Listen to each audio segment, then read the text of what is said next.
Whoa, we got Prep Ham Paul from Japan, live from Japan. How you doing, bud? Wow, right on, man. Watch your video. I saw your live stream late. I saw it today. Good job, dude. Good job. You'll have to tell me sometime how negotiating the Japanese rules on video, recording, live stream, all of that went for you. Because they seem to have some pretty serious rules, Jarl. All right. Do I have this on Spotify? No. I didn't know you could live stream on Spotify, live stream video. If you can, I'll probably do that. Yeah. What's up, everybody? Welcome to the After Chat. So the goal of this, it'll make sense for all you that are new here, but I'm going to hop into the Discord. If you're new to our Discord, which there's a lot of you, it sounds like there's a couple of people that joined. It's pretty awesome. Basically, if you scroll down to the left side of the Discord, in fact, I can show you here shortly, there's a hashtag live stream. That is the live stream Discord chat, which also pops up in the chat room that you can see here. It'll come under the Discord bot, and it'll give you a name that way. I think it, anyway. Maybe not, because I don't see the links. It's not working. Is the Discord bot not working? Anyway, we'll figure it out. But you can type your text chat in there, and you can see all the images people are posting. But then also underneath that is hashtag live-stream/after chat. And that is where you can actually use your mic. You can hear us talking. And it's a lot better way for us to answer and ask questions in the way that kind of is more human related. Because the reality is almost every ham radio question, there's usually a couple of follow-ons we have, particularly if you start going down the road of, I need my first radio. Oh, there it is. It is working. Oh, okay, good. Okay. If you have like questions like that, we usually will come back like with what's your budget? What are you trying to do with radio? How ... et cetera, et cetera. So anyway, it'll make sense in a second. Let's go ahead and join the Discord. I'm going to hop in there and say hi to all the people that are joining us. So let's go ahead and dive in. Well, no, it did have the fan on it. Yeah. I don't think it's all three. The fan and the tuner go together, but the battery, I think, is it. If you run the battery, that's it, I think. That is right. Yes, he's right. Really? I think so. Yeah, we saw some really TO. close-up images of it, and it looks like, so the battery slots into place in the back, and if you take that battery off and slot in the tuner, you have to provide another source. Oh, because T.O. had a picture, and he was saying that it had the battery and the tuner on it, on the radio. I don't know. And actually, the way it was hooked up, there was a there were two sets of cables, one going to the device underneath the tuner, and then we'll just show a picture. I don't think so. I don't know either. Yeah, so, I mean, I'm gonna try and find one. In fact, let me pull up the web here. So I'm back on Hamfair Twitter, and there was a couple of, I may have to grab it from the staff chat. Of course, we're talking about the new Yaesu QRP radio. Ooh, hey, look at that. I like these. I like these pictures from Japan. These are awesome. Let's see. So this might work. So let me embiggen this. Can I embiggen it? Looks like I can. All right. So it's a carousel of the different options, right, is what's going on there. And actually, we should have Prep Ham Paul verify this because he's actually in the chat, I think, anyway, unless he went to bed. He might have crashed out. But so the far right, upper right-hand side, that looks like the fan. That's the fan attachment, just the fan, right? So yeah, that's item one, okay? So now I got to find that other one that had the back plane that just shows the back plane. Because I think you can put the fan and the tuner together, or the fan has the tuner permanently attached. Did you look at the Japanese newsletter? That had a bunch of pictures in it. If somebody starts dropping links to pictures in the chat, the live stream chat, I'll pull them up. But I'm pretty sure... There's one from my video, Josh. What's that? I just put one in from my video of the back. It shows the fan with the tuner. Yes, but that's not with the battery, right? That's without the battery. Yeah, so you can't run the battery and the tuner at the same time. So here's the bare back. So take a look. So this is Prep Ham Paul, which boots on the ground here. So that's the tuner. The tuner, the way this works is there's 4 slots, and the devices will slot in and then click into the back. And that's the tuner, right, Paul? Yes. And so it's not running on internal power. It's got a accessory power or something off screen, off shot. I didn't see where the tuner. I don't think the tuner. I think it's powered through the radio, because when I saw the tuner, I did not see the tuner with the battery. I'd have to look at it again. I can run through my video again and look, because they had 2 bubble spots, and each bubble spot had 4 different setups. So I could be wrong. Maybe it runs off the internal battery. So by internal, now I'm showing the picture of the back sans battery, and it slots into place.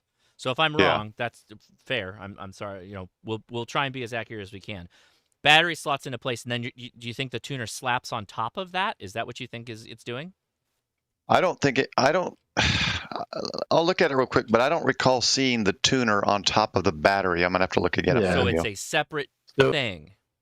Yeah, look at hamlife.jp, or I'll create. Mike linked it in the live chat yesterday, so you'd have to scroll way back. I'm not gonna but that. There's a link to that newsletter that they put out, and it shows all 3 of the accessories. And I think you're right, because it shows the battery pack installed, and then it shows the tuner installed, and then it shows the tuner and the battery or the fan installed. So there's the backplane sans battery, which you guys will see in a second on the Discord and the live stream. But so there's the battery, right?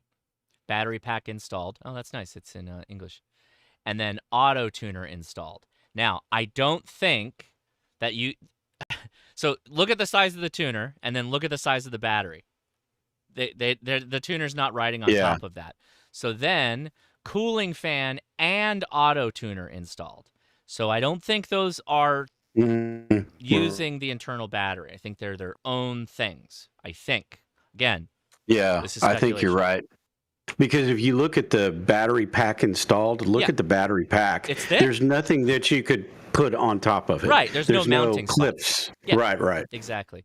So I'm guessing. So again, going with what I think's going on here, which is a slick idea. This is not me complaining in any way. These little dashes, those are like sliding keys. You know how like when you hang when you take a shelf and you like put it in the hole and pull it down, that's kind of the same concept, except it's a bit wider and then it like narrows. And it slots into this lower right part right here. That's like your power connector / IO interface thing, is my guess. Again, my guess. So when you're running it, and this looks like the left side here, this left side shot, no anything on it. It may have a fan in the back, but there's no battery connected. Here it is again, right side, no battery connected, and then there's the battery. It's a big battery. It's like a 5 amp hour battery, right?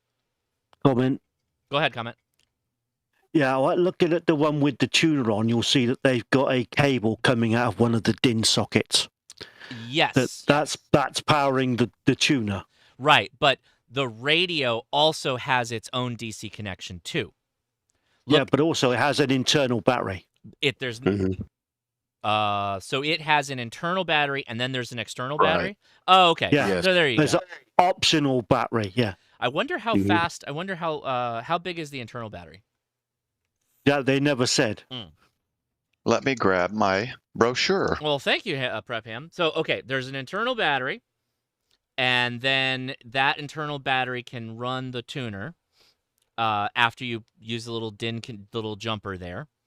And then you also have to jumper the BNC that you're going to run off of. By the way, the 2 BNCs and the potential for full duplex is very nice. Very nice. If we only had a subject matter expert. named And John that could He come to did. the thing. He Yeah. did confirm, the guy at the booth, that it is full duplex and USB-C, the two things that people were really wanting to know. Full duplex is the big one. Oh yeah, USB-C too. If it wasn't USB-C, I think people would be upset. Corpse Law with a super chat. Thank you, buddy. That's awesome. Thank you for the $9.99. Just got my G90, and as a technician, I've been trying to do what I can on 10 meters. What I can on 10 meters. When I have the radio on and just listening, I'm getting a lot of RF.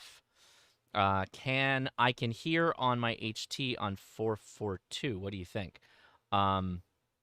So turn the squelch off on your HT and see how loud the noise is. There's step one. Two, yeah, you probably have a load of RFI where you live, and you'd have to almost go to a park to be completely free of the RFI. We spend our ton amount of time trying to chase down RFI and hunt down the noise, like a lot. I myself am facing a ridiculous amount of RFI on 20 meters all of a sudden. So somebody's got some kind of dirty device up that's screwing everything up for me. So Yeah, I've got a lot of noise on 40 meters, but that's because I just bought a Tesla, and the charger is killing 40 meters. So Kilo Foxtrot Josh says, do we know if this is the final production version, or could they tweak some things before it is released next year? The battery could still be backpacked if this isn't the final. Well, the whole thing could be backpacked. Are you kidding? It's like roughly the same size as the 705. Even with the antenna tuner, it looks like it could be totally backpacked. I'm not scared of that at all. That's not. What I want to depends on know. what kind of backpack you're rocking. Go ahead, Don. But what I want to know is what plugs into the GPS port. What's that used for? Because they don't mention APRS.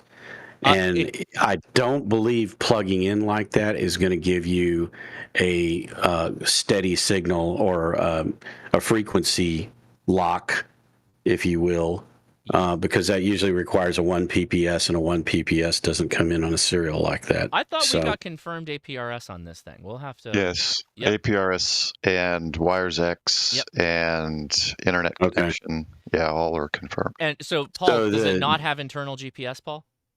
I'm reading through it, and I've got to get through translations because I don't know all the characters. So give me a sec. Yeah, no problem. Going back to Corpse a lot to clarify, he says the RF seems to come from the G90 when it's on. It's just listening. What? Lars, can you join us on the Discord? Can you just hop into voice chat? I don't think I understand. So you're telling me it's just powered on with like no antenna connected, and it just is spitting out RFI, or it's showing a high noise floor on the waterfall? See, again, all kinds of questions. That's why it helps if you guys join the Discord.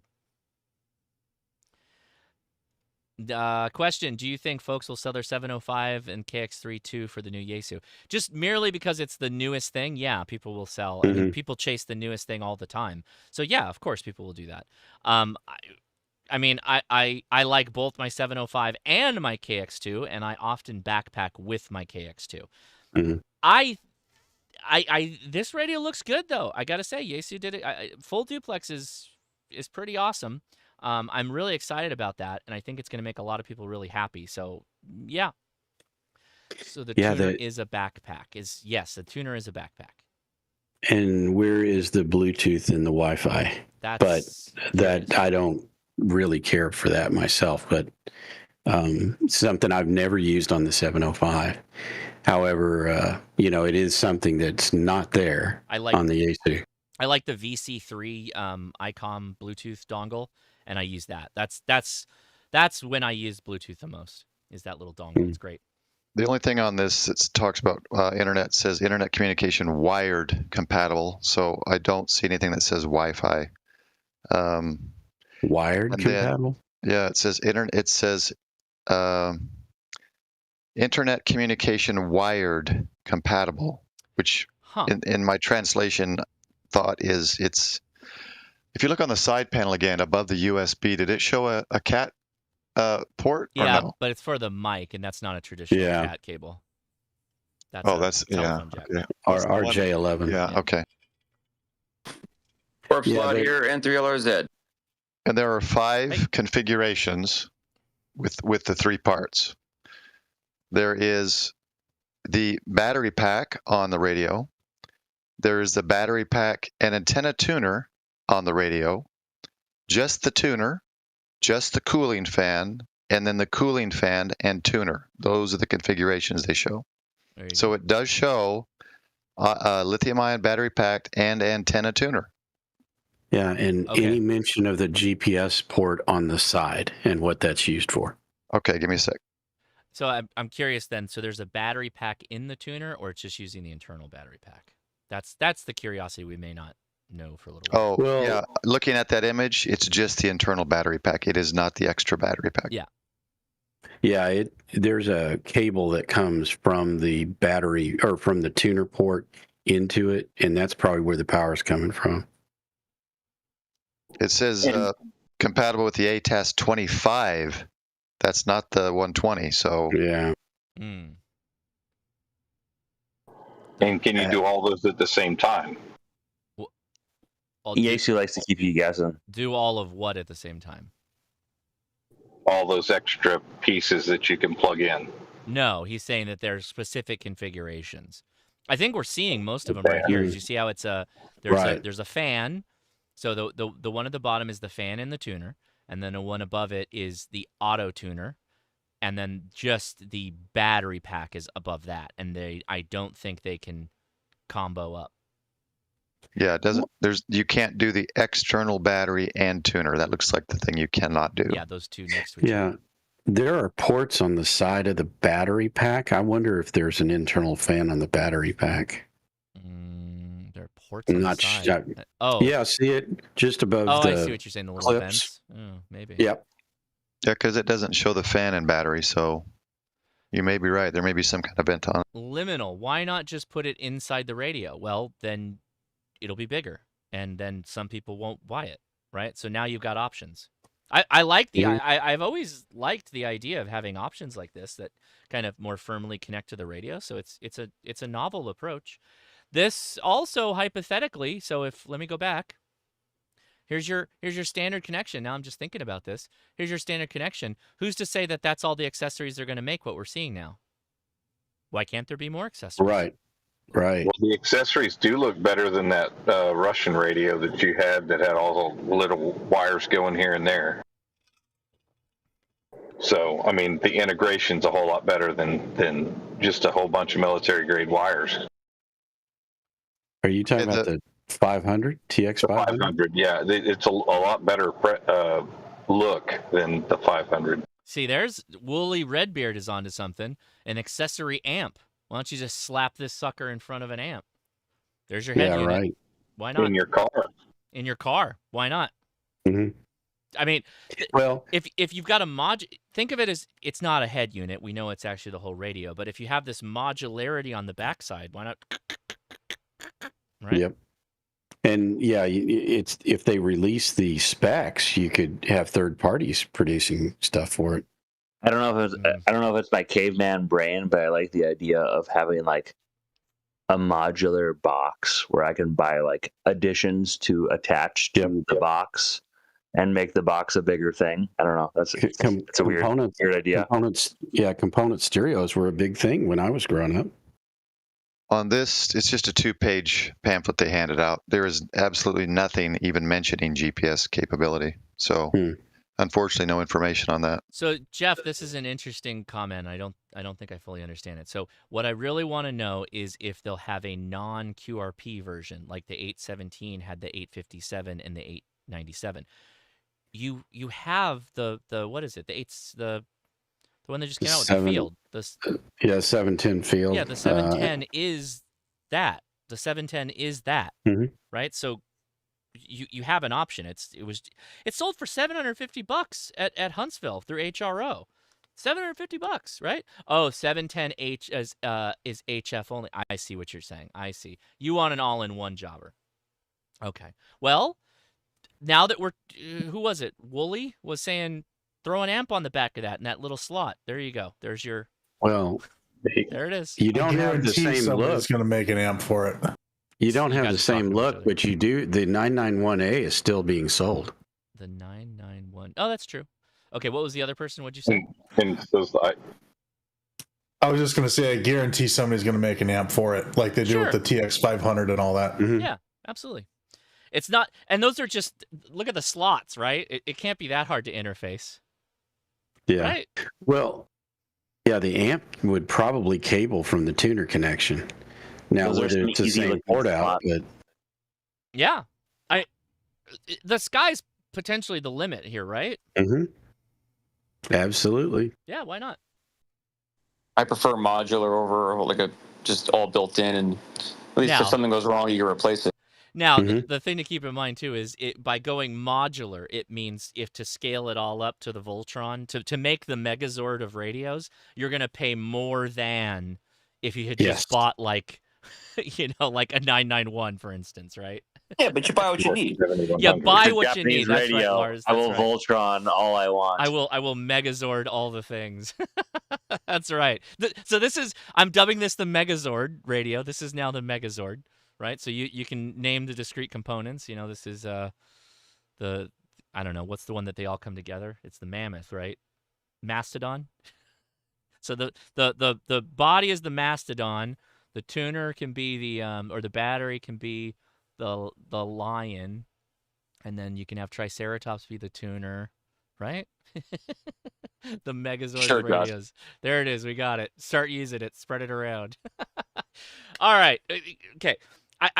This was a very hot topic. All these things are very hot. I'm sure we'll come back to it. But I do want to make sure that we spend time, working with our friends here on Discord who might be new amateur radio operators and you have questions. So what we do at the Hammer Radio Crash Course After Chat, we take your questions. And the easiest way to do that is start adding them to the chat. Just say question or at Ham Radio Crash Course. Or, and this is where Discord comes in, we like to kick this whole thing off with anyone who's new to the Ham Radio Crash Course Discord. And if you are on the voice chat, we'd love it. We'd love it if you came forward, said hello, introduce yourself. We're very welcoming. We're here for you. Said hello and welcome yourself. And if you have a question, here it is. You get first call. You get first dibs on getting your questions answered. So who wants to be the first new person of the week that'd like to say hi or ask a question? Go ahead. You do have to set a PTT button when you want to talk, though. So if you're new, make sure you do that.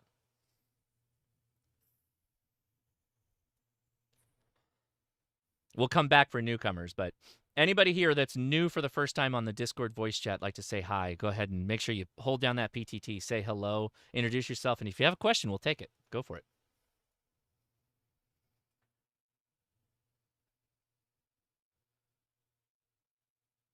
I'm looking at the all the attachments. That's interesting. All right, well, we'll come back to it. So let's see. Boy, all you guys want to do is talk about the Yaesu. Nobody's talking. No questions. Just want to talk Yaesu. I don't want to talk about the Yaesu. Well, so I want to talk about the ICOM. I got my question. Oh yeah, Lars. Let's go back to your question. Go for it. So, all right. So to clarify, Yes, I have please. a G90. Yep. And when it's on and just receiving, like even if I unplug the antenna, so it's just powered on. If I have an HT anywhere in the room, specifically on frequency 442, which is so coincidentally happens to be one of the repeaters I have in my area, it's just massive RF,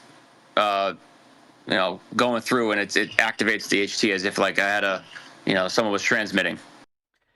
I have a curious question. Have you tried doing this test like in other rooms of your house or potentially outside? Yes. Not outside, but I have gone around with this radio with the power supply into other areas to see if it would still do it, and it does. Have you tried not using a power supply? Do you have a battery by chance? Unfortunately, no, I do not have a battery. Okay. I just have the power supply. Okay. The reason why I'm asking these questions because I'm trying to see if we can narrow down what could potentially be causing the problem. And how many HTs do you have? Do they all do it? Yes. My Yaesu, the Wushin HTs, all of them, about 4 different HTs, and they're all reading the same. Oh, okay. So the noise is, you're hearing noise on the Shegu. No. I'm hearing noise on the HTs from the Xiegu. You got like a birdie then. Go ahead, comment. Have you tried disconnecting the G90 and just see if it's the power supply? Well, that's what I was asking about the battery. As soon as I unplug the G90 from the power with the power supply on, the noise goes away. Yeah. So we don't know if it's the power supply causing the problem or the radio at this point. That's the thing I was trying to narrow down.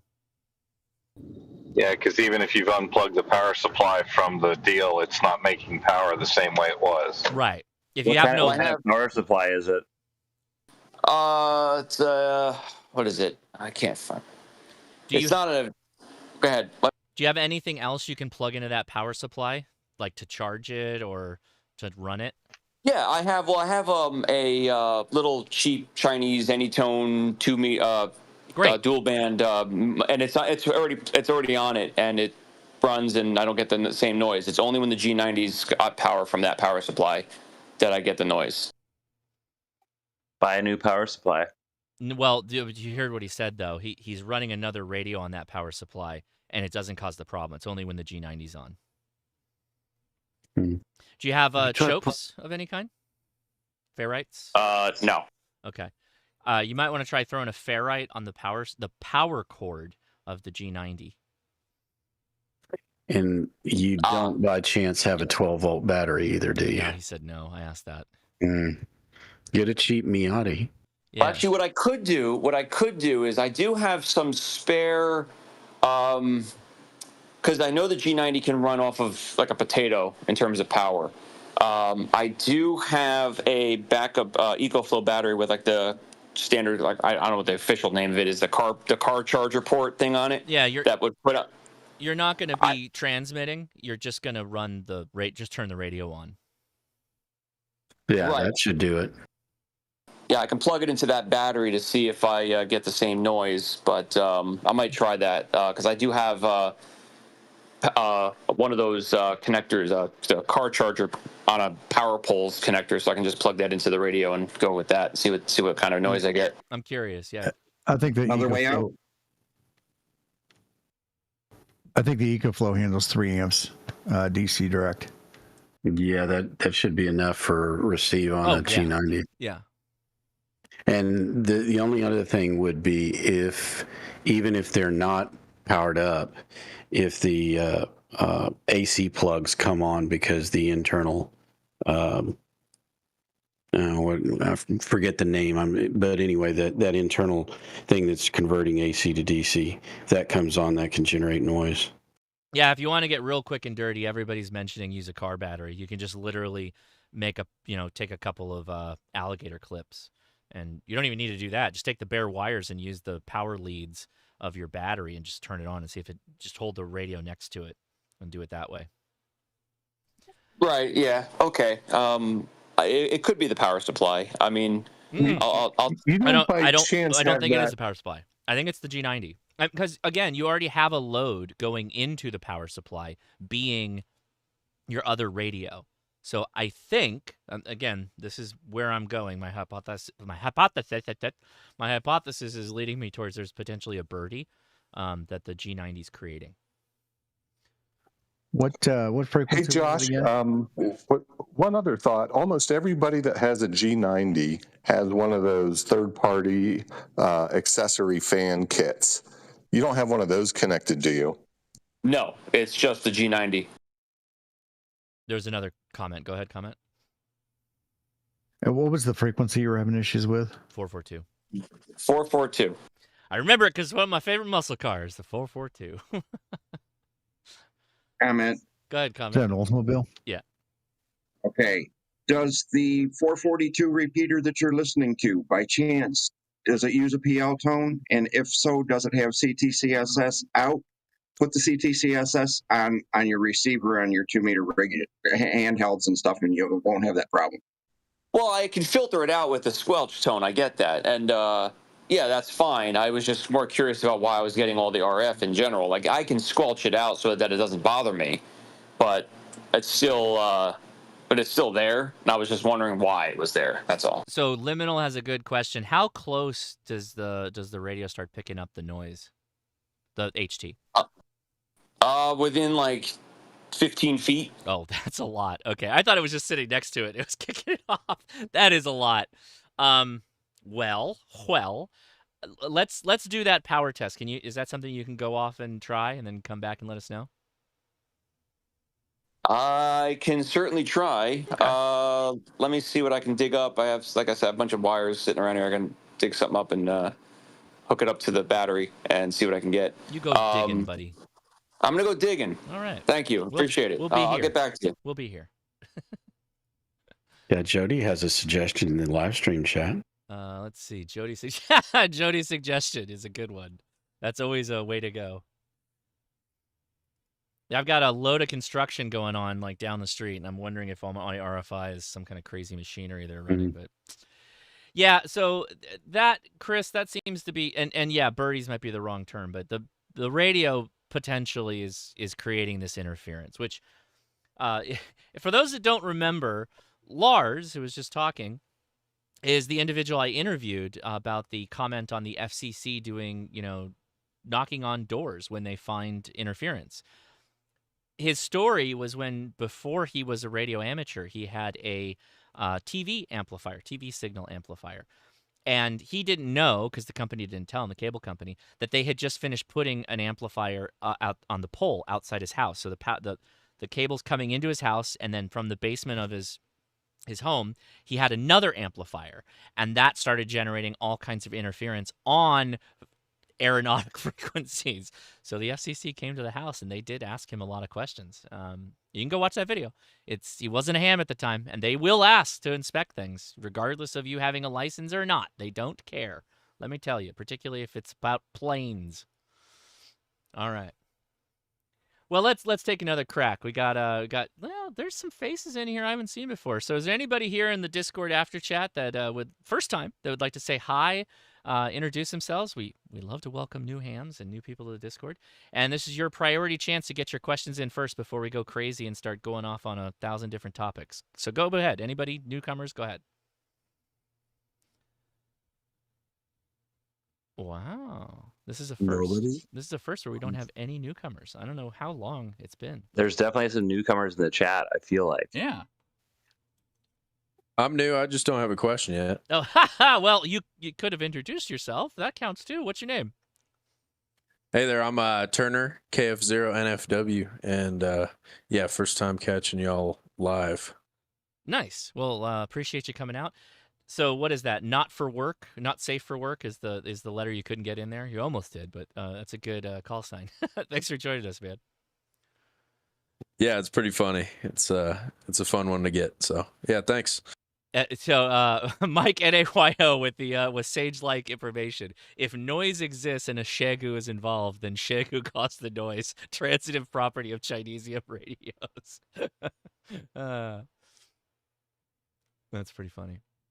All right, well, we'll come back again, but oh, there's somebody else there new would like to say hi or ask a question? Go ahead. I'm not new, but nobody else wants to speak. I got a question. Yeah, go ahead, man. I'm looking for a multi-switch attenuator that can be receive and transmit.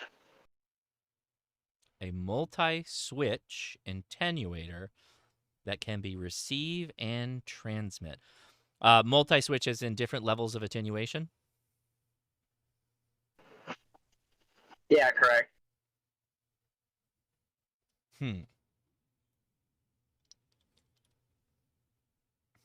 I don't know of one. Most of the attenuators I know that are multi-stepped are for receive.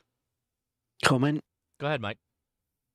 Yeah, they are about, but they're very thin on the ground, and they're really only meant for the specialized spectrum analyzer style equipment. Yeah.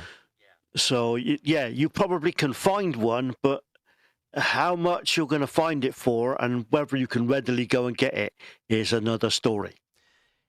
I think also your power handling limits will be a little on the low side. Oh, I've seen them up to 100 Oh, watts. really? Wow, that's more than I would But have that's expected. like Hewlett-Packard type money. You know, you're into multiple thousands. Right. I gotcha. I hear where you're coming from. Yeah. Yeah, I'm looking for something 5 watts or less, nothing big. 5 watts or less, nothing big. Hang on. I'm gonna put the chat to work on Google and on that one while I move to the next question. But that's something you Pacific have to Google. antennas. Drop a link for it if you got it. I'll have a look. Let's see. Good question, Josh. Or which of the radios are striking your fancy? Question to me. Pretty much all of them. I think that the Kenwood is not getting a lot of airtime, but having Kenwood back in the mobile market is fantastic news. I really do like Kenwood mobiles. They always make really solid mobile radios, and of course they're HTs. Now the interesting thing with the Icom, I swear I got like so many comments about the price, but let's use Yaesu as an example. Not saying Icom's going to do the same thing, but what did they do? They released the 101 MP, and then that became the architecture top level of their line. And then you got the FTDX10, and then the 710, and they're just working through the architecture. They're very similar block diagrams between those radios. If you look at it, it's just the discrete RF components that are slightly different, or they'll have two radios basically with the 101 versus just one with the other radios. And what does that look like? Well, instead of having two active, single op 2 radio type setup where you can have two discrete transmit and receive paths, you just have the one with the FTDX10 just has one, I'm pretty sure, but somebody will correct me. But the 710 does for sure. Well, ICOM's probably doing the same thing. Probably, maybe, speculation. Architecture-wise, you start with the top. You want to make sure you get your top of the line stuff really good, and then you just start scaling it back. So instead of having dual, radios, you just go to one. And that head unit design was already kind of tested and proven with the 905, and they could just be extending that down the line. I don't know. We'll see. That's what interests me is the legacy of radio that the companies are putting out. Like it's always a good idea from an engineering standpoint. If you're going to make a lot of something at different price points with different capabilities and different functionality, that you reuse as many of those parts as possible. Otherwise, your manufacturing process is a nightmare, as you have to maintain a ton of different parts for the different types of radios, versus you just kind of use some of this for this, and this radio is 75% of this, and this radio is 50% of this, and this radio is 25%. Or it's using a very simple example, but that's an option, right? That's kind of my thoughts. And then the Yaesu radio. Go ahead. In the example that you're using, the Yaesu radios, we're now down to a discrete instead of a multi-level SDR. Right. So they've used it in software instead of making it in hardware. Not with the 101. The 101 has discrete components. Yaesu's been on the hybrid SDR for a little while. They still have some front end RF components. I think their pre-selectors are all those are all physical components on the front end. But of course, and then of course the Yaesu QRP radio. I love QRP. Obviously, if you watched my live stream earlier, I really like QRP radios. I have my first HF radio was a QRP radio. I don't think I'm ever going to lose that. There's nothing more precious to me than being able to bring a radio, particularly HF radio, wherever you go. And I love the idea, and I love it that it's got modularity. Modularity is great in QRP. I think it's wonderful. You can't. I said it yesterday when I was talking with the guys on the that little after chat we did. Never been a better time to be a ham. We say it every year, but it's just proven time and time again. We're getting amazing radios, and even our older radios. Like, look at these LNR mountain toppers. They're tiny. And that mountain topper on the right, that's the newest incarnation of it. We don't see it anymore, but there's no reason that LNR couldn't start making those again. And with the news that the 4-band LNR, they're pretty much done making them. Maybe they're going to start making 3s again. I don't know. It's great. We'd welcome it. We'd love it. People would go nuts if they started making 3-banders again. Whoops, on here. He's back. What's up, man? Okay, I got an update. So I disconnected the radio from the desk. I moved it over, plugged it into the EcoFlow, turned it on from battery. Still got noise on 442. Wrapped the power cord around a toroid that I happen to have lying around for NFED that I was going to build, but I, used that on the. Wrapped it around 4 times. I couldn't get it in the 5th time because it just wasn't going to fit, and still have noise. It sounds like it's the radio. That's a bummer. Is this the G90 got an antenna plugged in, or is it just floating? No antenna, just on the floor. No antenna. Try plugging an antenna in, because when they've got no incoming signal, the oscillators go bananas. So, for want of a better way of putting it. Well, that's okay. So that's not the first time I've heard that about the oscillator in the radio. So I have this radio hooked up to an antenna that I made. Okay. Is it now with no antenna hooked up to it, or with an antenna hooked up to it that's poorly made, it's going to get the same result, correct? I don't know. Do you have a dummy load?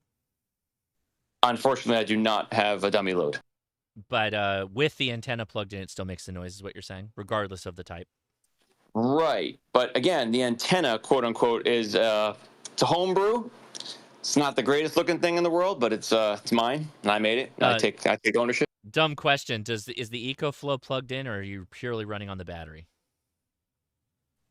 Purely battery. Oh, yeah. Okay. Well, people are commenting that the EcoFlow itself causes RFI. Oh, Sean is saying the EcoFlow causes RFI on 440. So, okay. God. Wait, we might have just we might have asked you to test with a product that is equally bad in a different way. Shoot. You wouldn't have like some kind of 12-volt adapter for your car that you could plug into, would you? Not easily. No. Yeah, okay. Otherwise, you can use your car battery.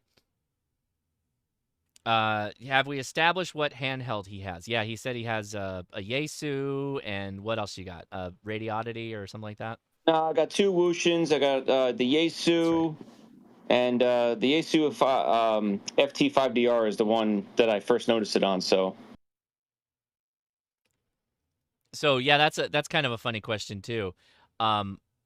If you have the HT next to the G90 and the G90's off, and you hold the power button down to start up the G90, when does the noise appear? Immediately? As soon as the G90 is turned on. Immediately. Like once you hear a click, it just goes. Yes. Wow. Okay. Well,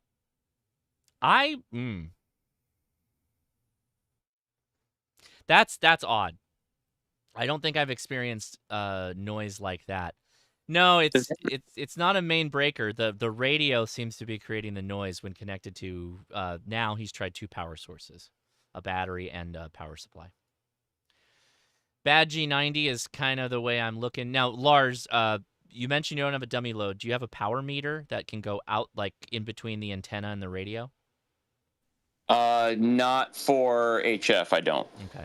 Yeah, because I'm curious, is the G90 fully functioning? Don't know. Don't know. Okay. I don't know because I can only transmit on 10 meters, and from what I can tell, the band's been dead by me for the last like 3 days, so I haven't even been able to test it.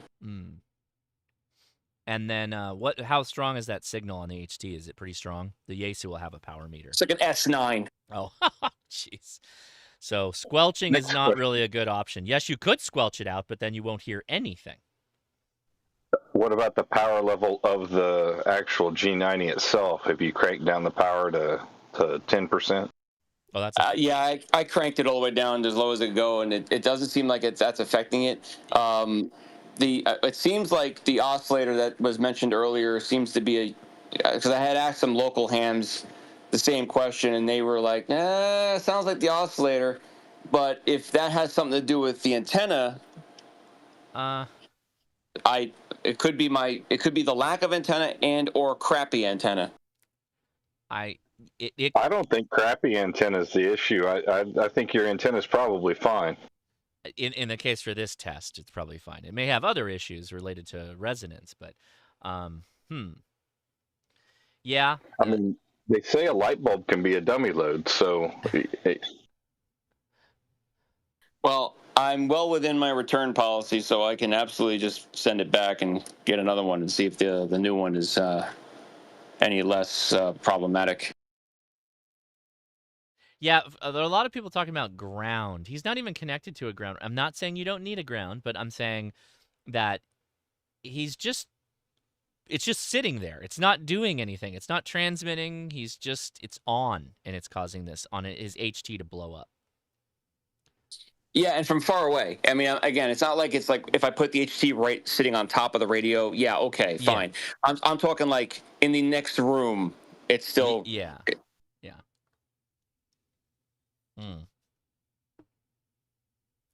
Does changing bands do anything on the G90 if you change bands? No.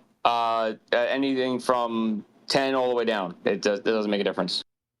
Yeah, I think you might have a problem with the radio. Yeah. Okay. Where'd you get it? I can't remember if I bought it off of Gigaparts or Amazon. I think I bought it off Amazon. I can always return it either way. Yeah, if you bought it on Amazon, the return policy is probably fine to be able to exchange it. But if it was Gigaparts, you might be able to call them and have them walk through some things with you, because maybe it's something we haven't thought of. But Amazon won't be able to help you with that. No, and I wouldn't call them anyway. But no, I can't remember where I bought it from. I think because it was I think it was Amazon, I believe, because it was on sale there for like a couple of days. So I'm gonna look where I bought it. I'll check my receipt and I'll send it back and see if I can get another one. Yeah, just get another one. Yeah. Well, good question. Thank you for the super chat. You didn't have to do that. We would have gotten to your question regardless, but it's appreciated. Thank you. Thank you, Lars. No, that super chat's just so the next time you're on the East Coast, you don't like skip my state and you want to come by and know.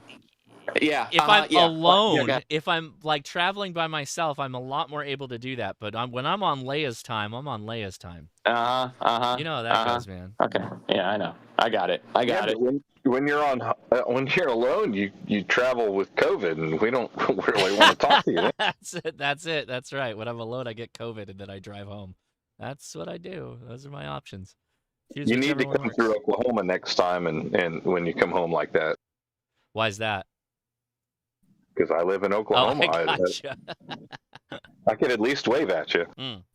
Josh and I have a very unique friendship. I have to pay him so he shows up. It's Not the last time when we met in person. No, I drove out to you. Remember? Yeah, I know. Yeah, I remember. That was what? 7 years ago. No, I don't know that I had the second child. I think I only had Ben. Maybe. It could be. Jeez. Whew. All right, let me go get my radio replaced, and Jesus, I hate this crap. Okay, thanks everybody who was helping me. I appreciate it. Thank you. Thank you, buddy. Thanks. I mean, ham it till it hurts, and everybody has a funny idea. Just wrap the thing in tinfoil, like all the way around it, and then see if it attenuates the signal at all. That's an option. That's a funny one for sure. I'm not turning it into a baked potato, but I appreciate the. Well, we haven't even got to putting it in the oven yet to resolder all the leads, like you do with video. And microwave it. Yeah, you can microwave it. There you go. You could put it in the microwave and cut the hole in the front. Just use it without turning the microwave on. There you go. Yeah. If you use tinfoil, make sure you ground the tinfoil. Sure, of course. Yeah, we only give. No, yeah. Oh, you know what? That's a really. Wait, come back, Lars. That's a really good point. What? Have you tried doing a factory reset on the G90? No, I have not. I have not. Do a factory reset, Lars. I will do a factory reset. And I can't imagine. I mean, wait, we had this problem with the G90 before, haven't we? Does anybody remember this? It was the G90, wasn't it?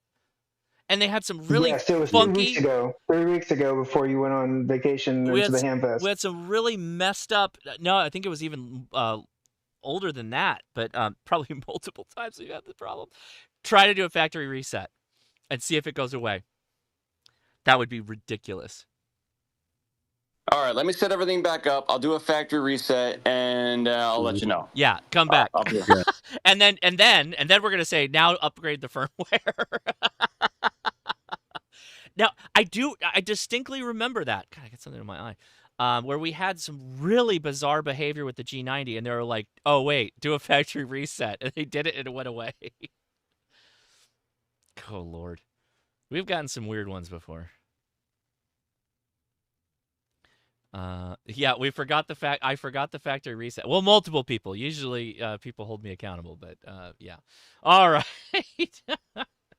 Oh man. Can we add that to the priority of the G90 IT? The G90 IT process is not only did you turn it off and on again, but did you do a factory reset?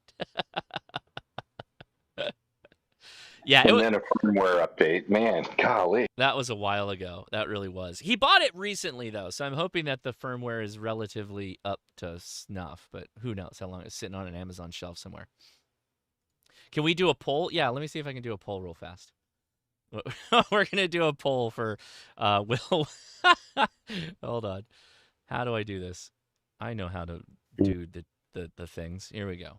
Yeah, put money on it, man.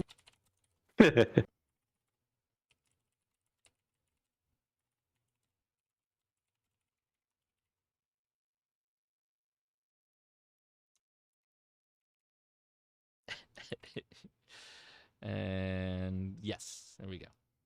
Let's see if that works. I have a question for you, Josh. Go ahead with your question. So I am trying to make an IC706 go into my Ford truck, which shouldn't be that big a deal. An IC706. Okay. Mark IIG. There you go. There you go. And I have all of the tidbits and everything, but I don't have a good pre-made fuse holder. So what I'm going to do is, this a good idea to make a fuse block out of spade connector, the female side of the spade connectors, and then maybe put I don't know, I can't think of anything really good, like epoxy or something around both of those so that they won't ever touch. I was going to use just heat shrink tube to isolate them. So, dumb question. Is there a reason why you don't want to use just an automotive fuse block and put an appropriate amperage fuse in it? Because their gauge wire is not even 10 gauge wire. It won't hold 30 amps. So what wire are you running? It's 10 gauge wire from PowerWorks, actually. So I'm not completely so is this the inline stuff that you get at O'Reilly's or whatever? No, I'm talking about going and buying a fuse block. If you're watching my live stream, I'm talking about one of those ones they use for like stereo equipment. A big boy, a big one. Amazon has a lot of that stuff. Okay, I hadn't thought of doing that. I was just going to get it done tonight, and that's probably a much smarter idea instead of burning the truck down. Yeah. I think going with something that's qualified to handle the appropriate sized wire and put a proper fuse on there is going to be the right way to go. Well, I was wanting to leave it in the engine bay, and fuse blocks. I've got fuse blocks that I can do that with from O'Reilly's, and but I wasn't necessarily wanting to leave these things in an engine bay. But I guess it doesn't matter if they're exposed to water; the water will go away. You get a lot of water in your engine bay? Well, I mean, if you're driving down the road in a rainstorm, it's going to have water in your engine bay. Sure, but like if you put it up by the battery, you're probably going to be okay. And it's also a really good idea to have the fuse connector close to the battery anyway. Well, that's my point. I've got some inlines on 12 gauge, or maybe it's even 14 gauge. I think it's like a Yaesu 50 watt, mobile line that I bought from MFJ, but I went to bought some 10 gauge wire, and I didn't know if it was appropriate to use one of these plastic Hootis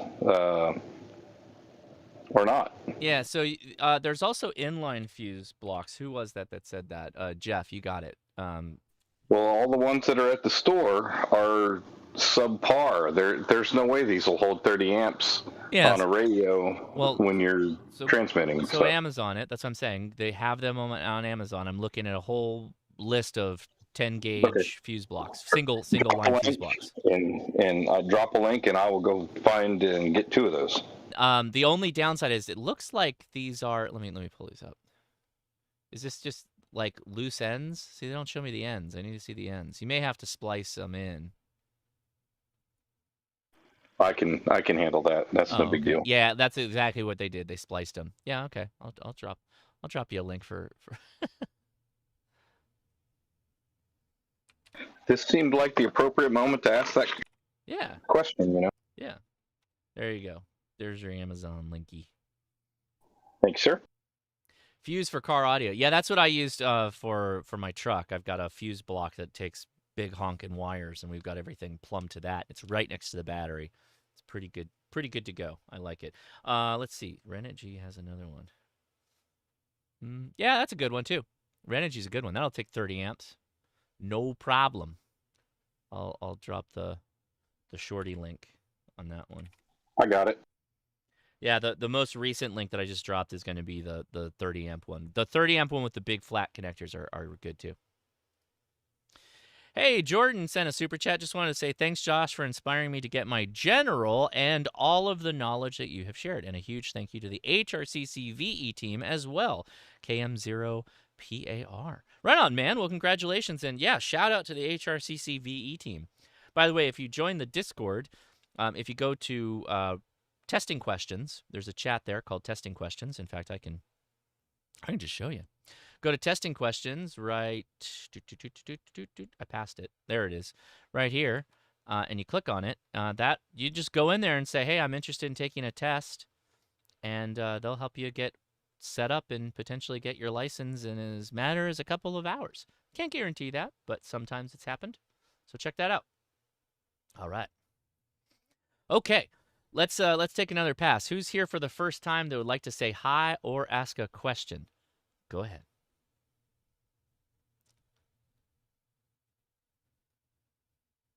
Wow. Okay. Well, we got a first timer to say hi, but no questions from first timers. All right. No problem. I don't know if I missed any questions in chat, so you might have to re-ask them if I did. Let me scroll up here really fast. Oh, wait.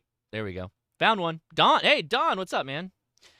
Hey, Josh, I'm getting RF on my audio using the FTDX10. Can you recommend a procedure to record my signal over the air? Yeah, use a WebSDR. Go find a WebSDR that can hear you, transmit into that WebSDR, and you can record it. I think the Kiwis in particular will record. Kiwi SDR. Comment? Go ahead, comment. Doesn't the FDX10 have, if you put a SD card, well, it can record itself? Assuming that the RF interference is coming through the mic, that would probably work. Yeah, that's another option. Because I know there's a monitor function, so you can listen to yourself. Yeah. But I don't. Because I know the ICOMs do that. You literally just there's a button you press and it'll just record everything. Mm-hmm. But okay. It's fun using a Kiwi SDR though, so I don't know. I would go Kiwi SDR. Well, actually, Don was talking to Callum on Callum's show, and I heard his interference. It's quite dramatic. So he can go to YouTube and pull it up out of YouTube. Well, here's the question, Don. How much more evidence do you need that you have a problem instead of just going and starting to fix it? Have you put chokes on all the mic lines and all the interconnected devices like your USB cable to the radio, potentially even your Cat5 connection if you have that set up? You could do that too. A dummy load and a shortwave radio nearby, although the close proximity might distort the audio a little bit. Thank you, James. Appreciate it. And we did get a fun question. How did Leia and the kiddos like the Buc-ee's merch? I've never seen Buc-ee's so vacant. Wow, as you were there. Well, it got a lot busier because they had a country music concert that just popped up at that Buc-ee's that evening, and everyone said they couldn't get in or out of the Buc-ee's at that point. So it was pretty intense. It was Keith Urban, so it was huge concert. So far, okay. So we have a lot of experience with Buc-ee's stuff already because some really nice podcast listeners have sent us stuff from Buc-ee's. So we have been to Minnesota before. There was a Buc-ee's, Leia and I. And I don't know how long Buc-ee's has been around, but we experienced caramel puff corn there for the first time. So we had it. So we knew what Buc-ee's nuggets are. But the beef jerky is amazing. We really did like that. We haven't tapped into the pickled quail eggs yet. That's also on the list. And then the other flavors of puff corn we haven't had. Did you try any of the barbecue? I got the chopped brisket sandwich, but I was told that I should have got the sliced brisket sandwich. I made a mistake, so I guess I'll have to go back. Next year, Huntsville, I'll go back and get the good one. I like the sausage on the stick, but it's just me. There you go. Laura's calling in. Yes, sir. All right, before I answer the question, what is the poll right now? The poll is 62% yes. Yes, what? Yes, the factory reset will fix the G90. What was the percentage? 62%? 62%. Those 62% of people are wrong. Oh, bummer. Womp womp. Yeah, no, it didn't work. Okay, so that means you get to upgrade the firmware now. Okay. I don't even know how to check what the firmware is in this thing right now. And then you get to go through the fun upgrade process. Go pull up Smoking Ape's video on it. He did a fantastic video. There's lots of videos on it, but yeah, Smoking Apes is great. This is very good. Smoking Apes is very calm and clear in explaining exactly what you need to do. I can't imagine how the firmware. It seems like it's almost like a hardware thing, not a firmware thing. The firmware will reset some of the hardware. So Lars, that is the common logic. Is that yes?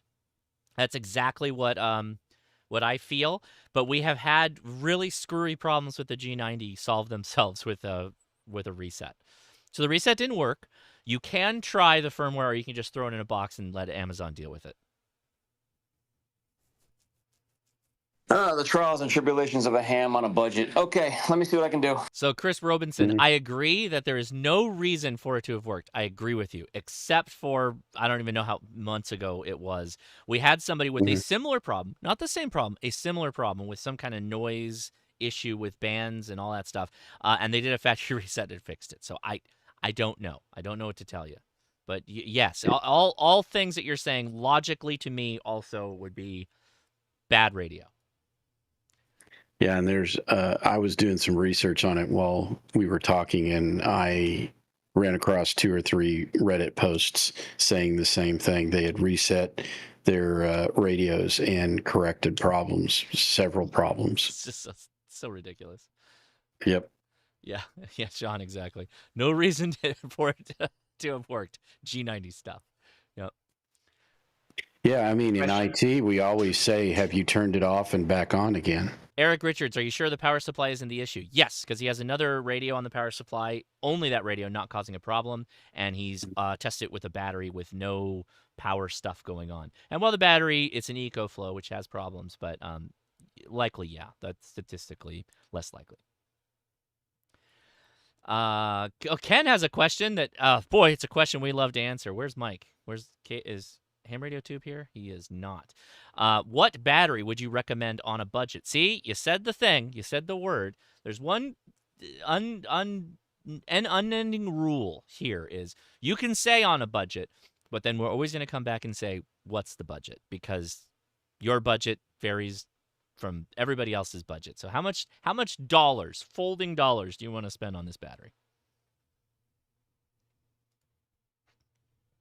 From 900 miles from normal. This is a good one for you guys. Tell me in the Discord if you've got an answer to this one too.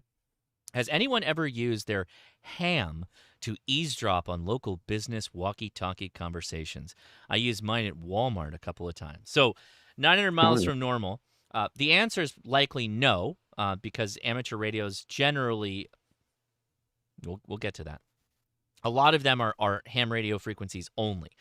With that said, Walmart does, I believe, use MERS and sometimes FRS as well.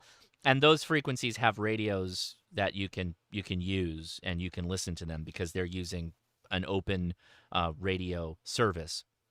And you can unlock using what's called a Mars mod many radios, or you can just buy a radio that's unlocked, and you could also do that. But that's not a ham radio band. That's a MERS band, most likely.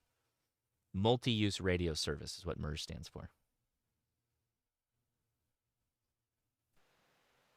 Question. Yeah, go ahead. Question. I'm looking at some of the push button attenuators. Do attenuators matter what frequency they're on, or is it pretty much for anything?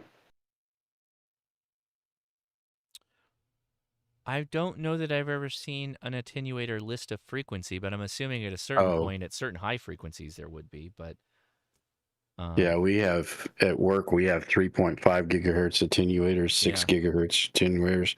And yeah, it seems like the frequencies do matter.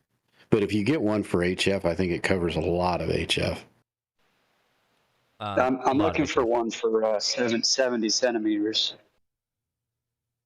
Yeah, I think there are some that, I mean, Ape talks about some that he uses, and so does Jim, if you're like connecting them to a oscilloscope. But no, I'm looking for something specifically that can be transmitted on under 5 watts.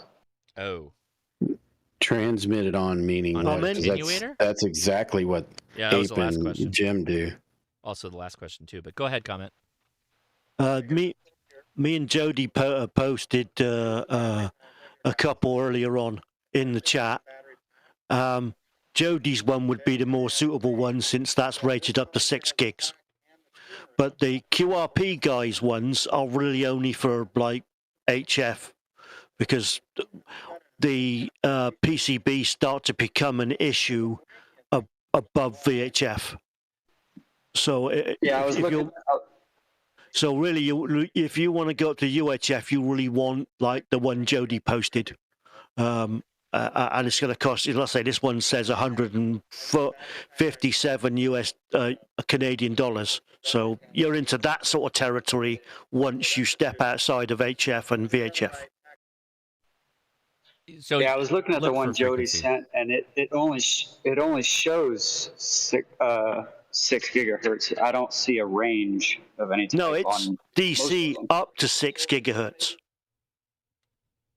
They will only show the maximum, so anything up to 6 gigahertz. So hold on, you want to transmit into the attenuator? Yeah, I'm doing a video on signals intelligence, and I want an attenuator to go below the minimum wattage of my HT to a Yagi. Below the minimum watt? Can't you just lower the power on your radio? Why do you want to attenuate the incoming signal? No, I want to attenuate the outgoing signal. And you don't care about receiving, but you don't care about receiving? No, I will be receiving with another Yagi a certain distance away. I'm trying to reduce the power to the point where I can only make contact with my targeted contact. I and understand. Nothing else. I understand, but walk with me a little bit. Is this a different radio that you're going to be receiving with?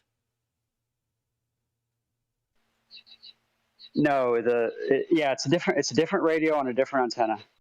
Your receiving setup is a different radio with a different antenna, so you're just transmitting through the attenuator. Yeah, I need to reduce the power from the transmitting radio to the receiving antenna. How much reduction in power do you need?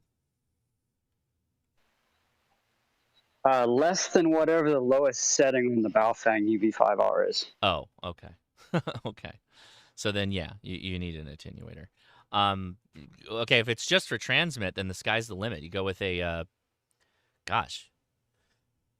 I guess you do need variable because you don't really know what the bottom is until you can actually make the contact, right? Because you want to like lower it down to the point where they can't hear you, and then start to like gradually increase it until they can hear you, right? That's kind of the idea. Yeah. I'm trying to decrease it as much as I can and still make the contact 3 miles away. Interesting. Go ahead, comment. I was going to say that you'd be better off using a signal generator than a transmitter. But he wants to talk. But I didn't. At the time, he hadn't said he wanted to talk. Yeah. So yeah, you and I were thinking like test equipment wise, and he's like, no. I do. Well, that piece of test equipment you have, the radio test set will allow you to talk into it. Oh, that's true. So yeah, you could modulate a signal generator. You can it has a 1 kilohertz tone or an input, so you could modulate it at extremely low levels. So yeah, it can be done, but to just do a demonstration for it. It'd probably just get an attenuator would be an easiest way of doing it. So let's see what we got here for. Nope, that's not what I want. Get out of here. So Pasternak, there was a link that was dropped by Eric, and I think Jody's got another one. Oh, Jody's might be a little bit better. This is a... Oh, wow, these are really expensive. That is not what you're trying to do. Okay, we got to get off of Pasternak. That's not going to do it. Let's go to Jody's. It's a good answer, but okay. So this is a N-type, so it'll handle 5 watts of power, which you're not going to give it 5 watts. You can give it less than that, but it doesn't really matter. $138, and it steps up to 90 dB. So yeah, that'll definitely do it. And so you can give it in, let's see, 1, 2, 3, 6, 7, 8 steps to get up to 90 dB of attenuation. There you go. I'm guessing this is too big, though, right? Shadow Warrior, if you look at the link that Jody dropped in the stream chat, you can see it. It's hard to judge what size it actually is. I'm guessing it's probably longer than the Baofeng radio.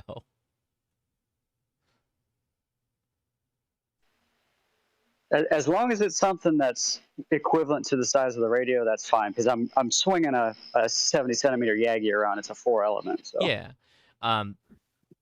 Josh, that last image on there has the dimensions. Oh, there you go. Oh, it's total length is 16.5 centimeters. Okay, yeah, that should work then. There you go. And there looks like hey. You might even check out the link that Don just dropped. $30, and you can get up to 20 dB. Is that? Let's see, total of, is that just stacked attenuation? So that's 20, 40, 60, 70, 82 dB total.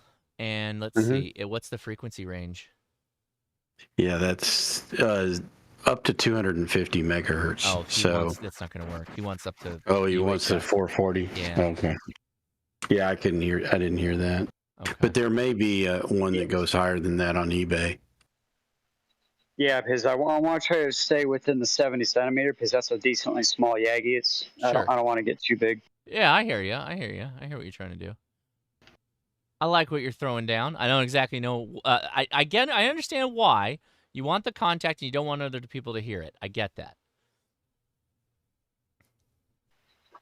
The trick. It's mainly it's a video helping out with some of the signals intelligence that S2 does. I'm trying to do how like null points and everything you can shield and block RF to only go a certain direction.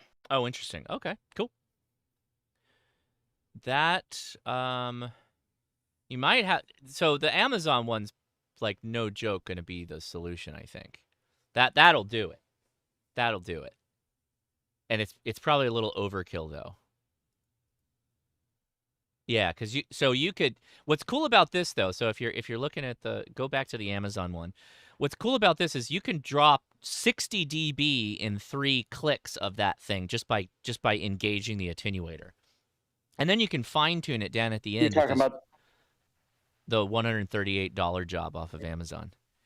So when you have the Yeah, you're talking about the one Jody dropped. yes, I am. So if you start out at one end, right? So if you look at the RF goes in a single direction, right? And so you can stack the attenuation again on the outgoing side. So you just can add 20 dB. Just click, boom, there's 20 dB. And then they can say, I can hear you, I don't hear you. They still hear you? Okay, boom, hit them with another 20. And they still hear you, blah, blah, blah. Then hit it with the third 20. That's 60 dB. At that point, that's pretty decent. Up to 5 watts, yeah, you'd be fine. And then if they can't hear you at that point, then you turn off one of the 20s, and then you add a 16, take that one off if they can't hear you, add an 8 if they can't hear you, and you can work your way down until you're dialed in specifically for that contact. I appreciate it. That's what I was looking for. That's cool. That's a cool attenuator. Good find, Jody. Well, shoot, I'm gonna drop an affiliate code. Use my link.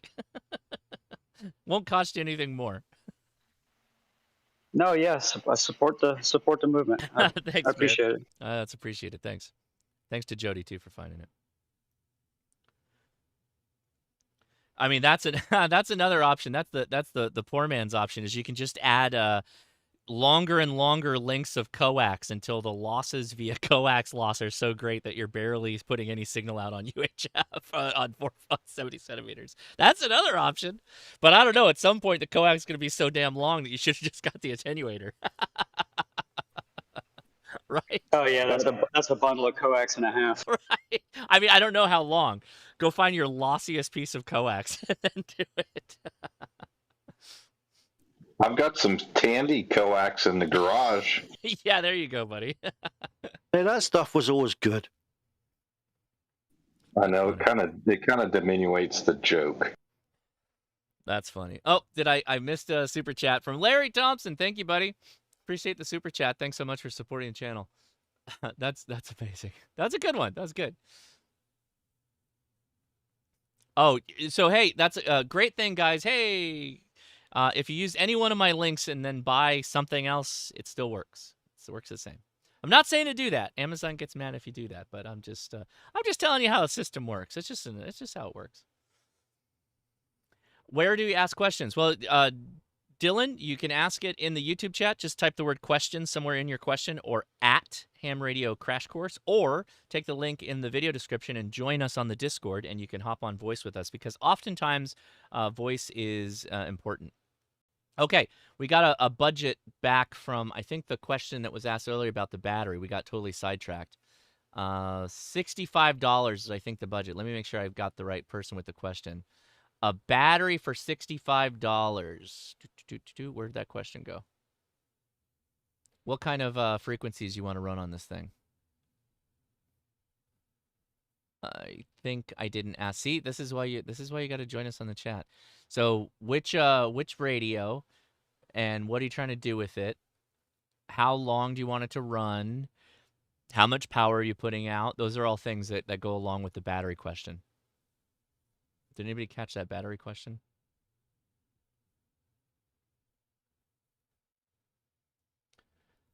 Yeah, battery for $65 is going to be hard. That's a no joke. You might have to build your own battery. I think I lost the question. Where did it go? Did anybody see it?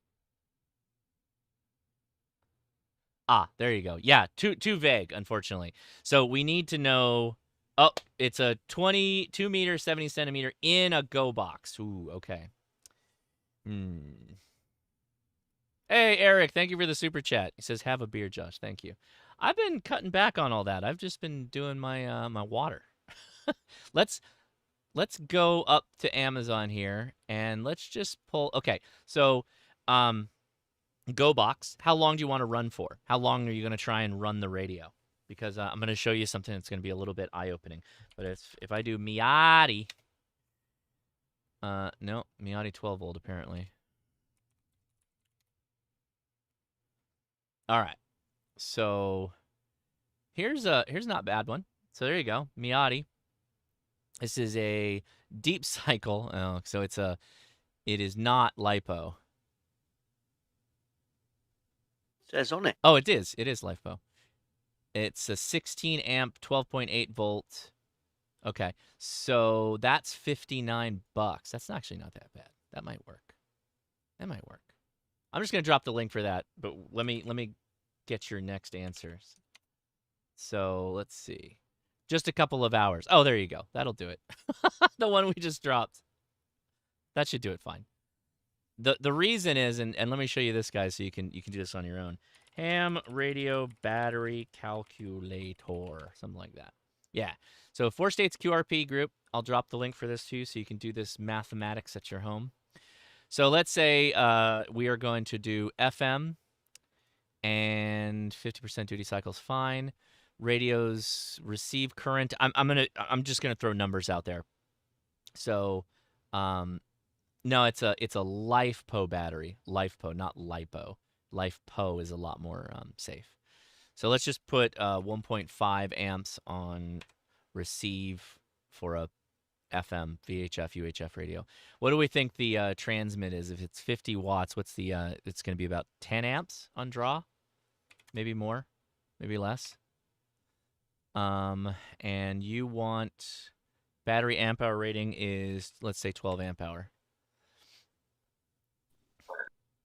And so depth of discharge, we'll say 50%. That's fine. And about 6 hours.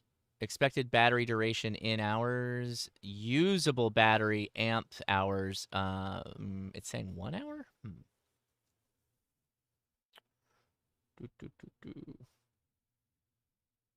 So,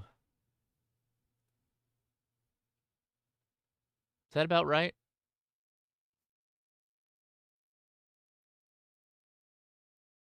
If you only go to 50, so if we take it further than that, we don't really want to do that, though. Is that what it was, or was it 16? 16 amp hour. Okay, let's correct it. I don't know if it's going to get us much more, but we'll see. And well, I actually think you're low on the amps, too. For the transmit, probably. So 1.4 amp hours of 50% duty cycle is pretty intense. If we up that, let's take that to 25%. There you go. That'll get you about 2.2 hours. So 20% means you're going to receive 80% of the time, transmit 20% of the time.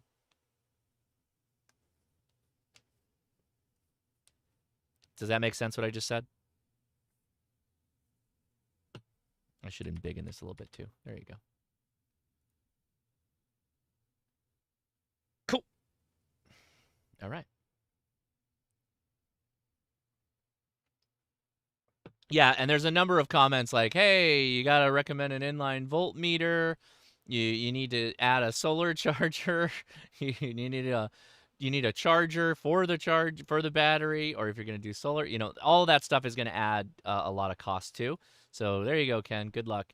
But as you start getting a little deeper with this, you might add a solar controller. You might add a solar panel. That'll start raising the price significantly. When the battery stops being expensive, that's how you know. All right. This is from Beta Mutt. Question: looking to get my first HF radio, but I have a limited budget, ideally sub $500. However, I do have lots of room for antennas where I live. All right.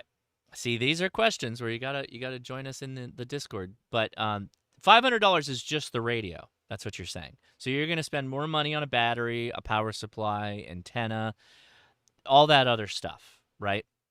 So, got to be honest with you, your budget is a little low. We got done talking about the trials and tribulations of the Shagoo G90 radio. That's the $500 budget radio. Does anybody have a better $500 budget other than save up and get a 710 or an 891?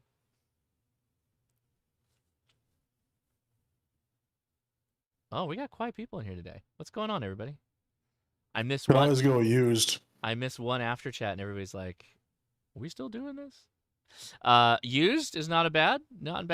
You could do used. Get yourself the aforementioned 706 Mark II G I got for $550, and it works great. So 706 Mark II G is a used radio. Yeah, that's not a bad one. 891 is at HRO for $599. Oh, let's take a look at that. That's the deal. So Gigaparts is showing them as $629. DX, let's go to ham radio outlet. I don't know that. Yeah, $629. They don't vary too much in their prices. I think it was during Huntsville they had it at $5.99. That might be. A used 857, somebody said. Used 857s are over $500. They're still over $500 for a used 857. Yeah, I'm here in the chat, so I just popped into Discord or into the Discord. Right on, man. Thanks. One of the other things is I'm mostly into digital modes, so I was thinking about getting one of the 5 watt or one of the 5 watt QRP radios, and maybe finding some sort of an amplifier for it. Oh, Hermes Light. So, okay. Hermes Light. Yeah, the Hermes Light, but can you go full SDR? Can you drag a computer with you, Yeah. or do you want a radio that's just its own little thing? I'd prefer it to be full SDR. A computer head isn't bad to me because one of the plans for one radio's, or I would like to get 2 of this style, or if we're going to do the Hermes Light, I've seen those, they're really neat. Yep. And having it like mounted inside a vehicle would be a great way to use the Hermes with, say, the POTA top, or whichever machines or whichever laptop you have, or even a tablet. Yeah, so you can get a Hermes Light for $269. That doesn't include the board though, the extra board. Yeah, you need the NA2 DR or whatever you need the filter board, and I would recommend the case too. Yeah, so if you go, you could be out the door for $400-ish. So I'll drop the link for this. Check it out. By the way, that is a fantastic radio. It's got a very good receiver. I would argue that a lot of the radios that people are spending, from the major brands even, this radio is up on the list. Did Sherwood do a review of the Hermes? No, but it's essentially an Onan. Yeah, so let's put that in perspective. It's an early form of the Onan. Sherwood radio list. So here's a list. This guy, well known in the community, website like this, and everybody knows him, so he's got to be good. He takes receivers and he does a series of tests on them to give you a ranking of which ones are the best receivers. So right now, the Yaesu FTDX10, the FTDX 101 is the top of the list. Then the Flex Radio 6700, then the Yaesu FTDX10, then the Yaesu FT710, then the ICOM R8600, which is a receiver, Elecraft KS3, a lot of K3s. Sorry, K3S is what I meant. ICOM 7851, Kenwood, Hibberling, which is a really nice radio too. And there's your Apache Anon G2 is right there. Is the first one. And then the Apache Anon 7000. So that's in the first top 20. Yeah, it's basically the same receiver, and you're getting it for like $200-something, which is not bad. And then if you get all the other parts, that's under $400. It's good one. Yeah, not bad at all. Yeah, and if you don't mind using it full SDR, if you can create like a in-car network, so you could actually use like Wi-Fi on a tablet to get to it, that'd be pretty slick. That'd be cool. Oh, that's pretty easy. Yeah, you just gotta have a Wi-Fi router that runs 12 volt, but that really isn't all that big of a deal. Yeah, go ahead, Mike. Yeah, that the QRP Labs, that little digital radio that you use for your would be another option if you just wanted to do digital. Yeah, so the QDX from QRP Lab is another one. That guy's real cheap. You can have this built for you, made. It's $69, but once you factor in like having it built, if you want to, you can get the low band version or the high band version, and then you can say assembled, which adds $45, and then you can add an enclosure, which is $20, and so you're still under $200 for that, and that only does digital. So you still need to bring back the computer, and it's literally like the size of a deck of cards. 5 watts is on the high side of that, though. It's going to be more like 3 watts out. Well, anywhere within 3 to 5 watts, I can probably find an amplifier that can get it up and out. Oh yeah, for sure. Hey, if he's going to do that, he wants to get all the bands and get one of those the new Plus from QRP Labs. You are right. Let me see. Get all the bands. Where's the big boy? And he'll eventually get the SSB whenever that firmware drops. Is that the QCX Plus? QMX Plus, maybe? Is that it? That's it. QMX Plus. Yeah, so $125. You can assemble it for $60 with the enclosure. So what does that put it at? Let's see. Throw it in the. Oh, wait. See note below. Acknowledge? Okay. Sure. $210, and that's a bigger boy, but it gets you all the bands. They were showing that off at 4 Days in May this year at Hamvention. Yeah, comment. Go ahead, comment. Oh, what I will say about that is, and the other one, don't put more than 12 volts in on this thing, you'll get a pile of smoke. Sure. Yeah. 12.5 will definitely fry one. I've done it. Yeah. That is good to know. Yeah, I had a conversation with him about it. So, the Hermes can take more than 12 because I've done it up to almost 14.1. I would say that the QMX is a little bit more down the hobbyist kit builder path. Even if you have it assembled, you're going to play the firmware game with it, and there's a little bit more to be cognizant about with the 12 volts. The Hermes is a little bit more turnkey. If you take my meaning. Yeah, it's a kit, but you just basically are sliding two boards together. And honestly, I would probably go with the Hermes having the better quality receiver. Yeah, I'd agree with you on that as well. Mm-hmm. Receiver's really top and notch. The adding an amplifier to a Hermes is just dead simple. Yeah.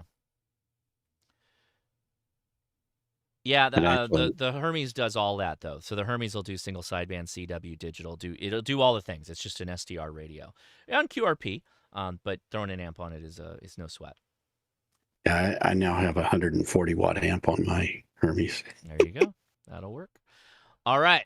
Yeah, we're getting some good questions on the chat. Hopefully that answered the question for you, right? Yeah, there's lots of things to do there, and also somebody else said, used could work too. Mm-hmm. Okay. So my question is there a way to connect my radio, whether it be analog DMR P25 to the internet, off my mobile router to my house when I'm out in the country to have to come to talk to my fiance? And she's unwilling to get on the radio? You could do All-Star. Jeff, you got a hot mic.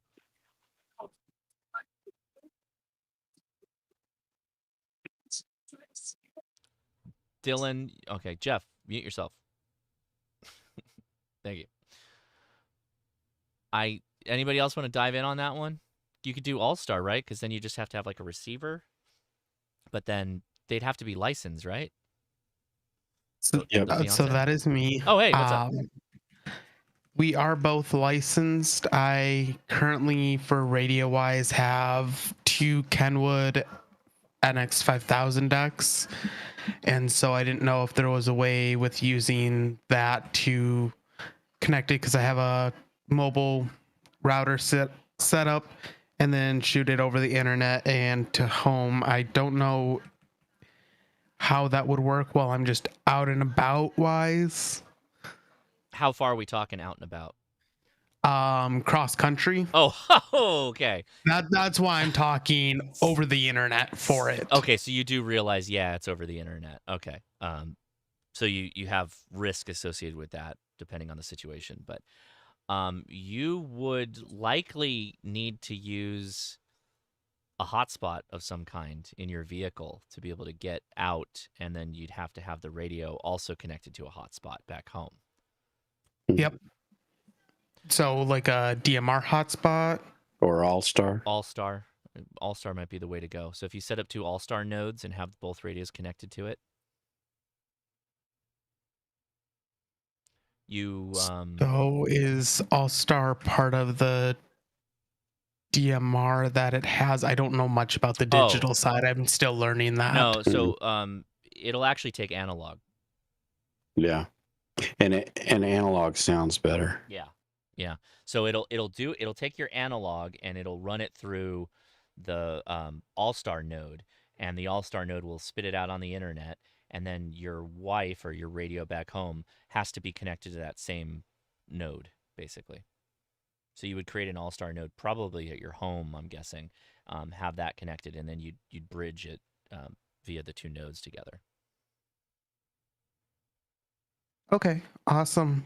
Because right now the other workaround I was currently building up doing is I have a module that pulls Zello into the radio and pulls it back out onto the internet, and it very, very finicky. So I will look into the All-Star. Thank you. Yeah, there are people talking about using D-Star or DMR. Yeah, you still have to play some games, but that is probably the way to go, is use All-Star. This is just the beginning of your journey. You've got expensive P25 radios. It'd be a shame not to use them. Oh, that's true too. Yeah. Couldn't you set up the Wires X nodes at your house and do two Yaesus back and forth?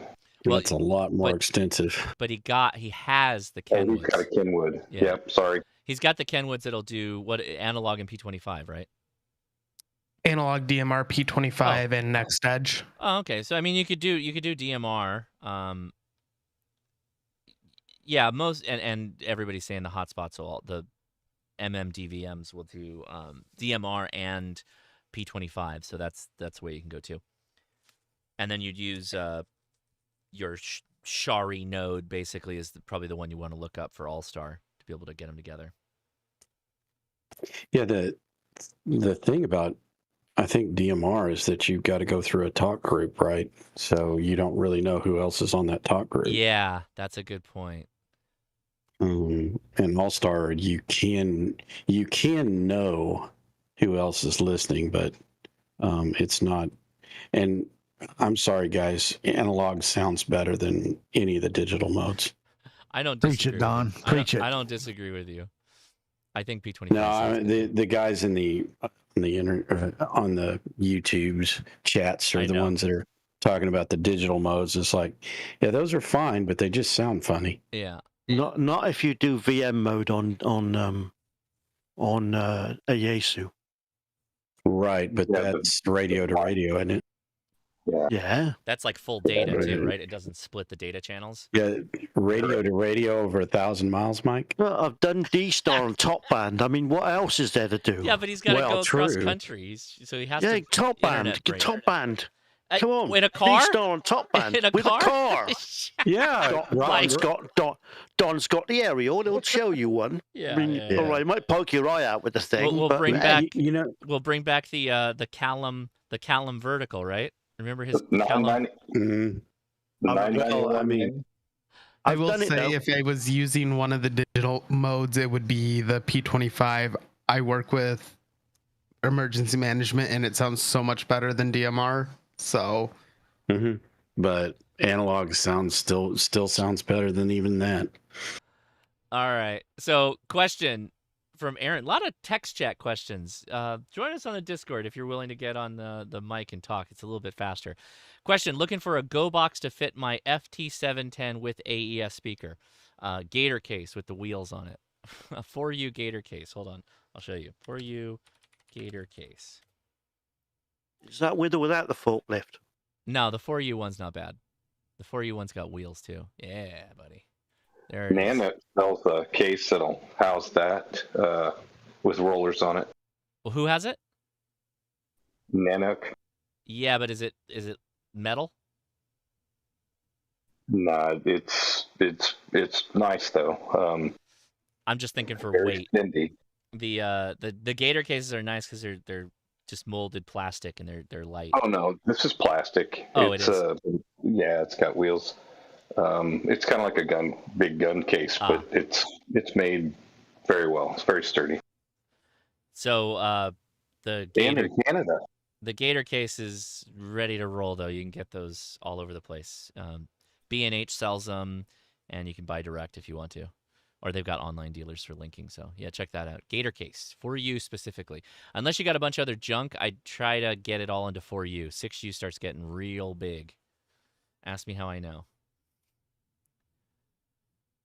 Okay. The one with wheels on it is the best idea, because the one we have in our club is actually bigger than that, and with all the stuff in it, two people is all they can do. Yeah, they start getting crazy. All right, so Amarillo Crash Course, I'm sticking my toe into Meshtastic and decided to jump into the just released Helltech 114. I'm excited. Any tips on getting started? Load up the firmware, man, and see who's out there.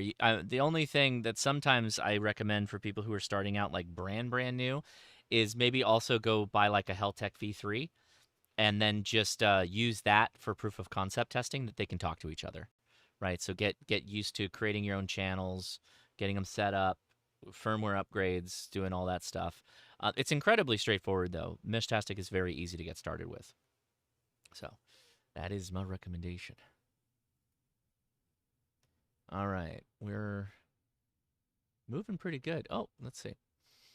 Oh, here's a good one. Matt602 says, anyone done HF APRS before? I did a lot of reading, and I'm going to try it.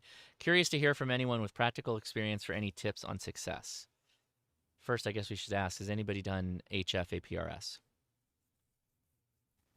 I tried to do that JS8 call, and I never was able to get a packet to go out. Yeah, I did it to and from JSA call, and that seemed to work okay. But there's a lot of fudginess that goes in the middle of it. I'm assuming he's talking about running it straight into the to the radio, his HF radio. Don, did you ever do HF packet? Oh yeah, back in the day. Same concept. Yeah. So I think the long answer is I don't think anybody here really has done it, and not a lot of answers except have a good HF station and find where the people are at. I think the big thing is you're just going to have to find people that are doing it. That's your biggest thing, and then to make sure you can get a signal to them. You almost need to talk to somebody like in another area and set up a scheduled contact with them, a sched, on when they might be available, and then try to do it that way. You might even want to start out with doing something like JS8 call first, and then once you know you can establish a connection with them, then go through the process of getting the whole APRS thing going. That might be the way to go.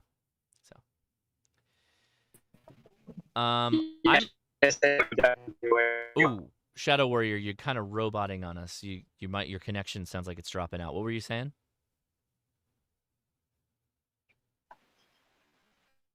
I said JSA would definitely be the way to go to start with. Yeah, a lot easier. You got to take that attenuator that you just bought off your phone, Shadow Warrior. Your signal's not getting out. I'm just kidding. Nah, I'm on the backside of the base. There's no signal out here. All right, man. Well, thanks for being out here. All right, question from Sean. How long does the FCC take to get back on a vanity call? I will be testing for general next month. Should I wait until after my general to get my vanity as to not complicate things? I don't know that they can't process both independently. I don't know that one has to be resolved before the other one completes. Has anybody been in this situation? Mike, I'm going to let you take the comment, and then if anybody else wants to go ahead, but I got to run to the restroom, so I'll be right back. When I did mine, because the vanity calls are different per each call sign, aren't they? There's a different number of letters you can have, depending on which license you have. You're only allowed down a 5 on a general, where it's 6. Vanity calls got to be 6 letters long on a technician. So you might want to wait till you actually have the general before applying for your vanity, because I think there is a different the regulations different. Yeah, 1x2s are available only on extra, and 2x2s are only available, I think, on general. They used to only be available on advanced, which should have moved them. Yeah, that should have. I had to wait. I had to wait to get my get the general organized before I could apply for the 5-letter call that I've got on. The 1x3? That should be technician.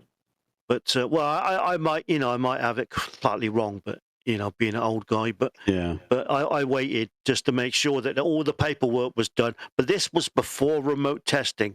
Things have changed a bit now. Well, I mean, my 1x3, the call that I've always had, was issued to me as a technician back in 1991, and that was what it was. It was technicians could get a 1x3. Novices had to have a 2x3. So, and then generals were 1x3 as well, and then the 2x2s, I believe, were advanced, and then extra was 1x2 or 2x1. Just to clarify, I was going to get a 2x3, so it wouldn't require a jump-in license to get the vanity I want. Yeah, then do it now. It doesn't matter. It won't matter. I concur. Fair enough. All right. Thank you, guys. I appreciate it. I love when I come back and the question's answered. Thank you. Mm-hmm. Come on, Josh. Have you got enough pizza for the rest of us? I mean, it's a dash bad show. Mm. That's good. God, Josh, come on, man. I know. I'm hungry, man. I didn't eat. So, question. Do you recommend the 705 or Elecraft for CW? What do you recommend for a portable antenna, key, etc. to go with it? Well, I'm probably not the person to ask, to be honest with you. I would pass this off to somebody else who wants to jump in on it, but I have both. I've done CW on both.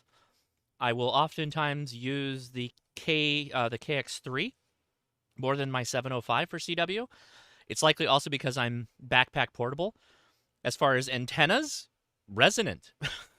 as resonant as you can go. And then key, if you're starting out, go with something from like that, what's that, CWUS? What's the Morse? CW Morse. CW Morse. I'm getting kind of partial to those Pudakeeg. Those are really nice. Yeah, so these guys are inexpensive. Actually, they have a varying options. They have cheap ones. They have expensive ones. Mm-hmm. They have all kinds of different options. But resonant is going to be the answer. But here's the thing. We just got well, it's a ways out, though. That new Yaesu, I think, is going to take a little while.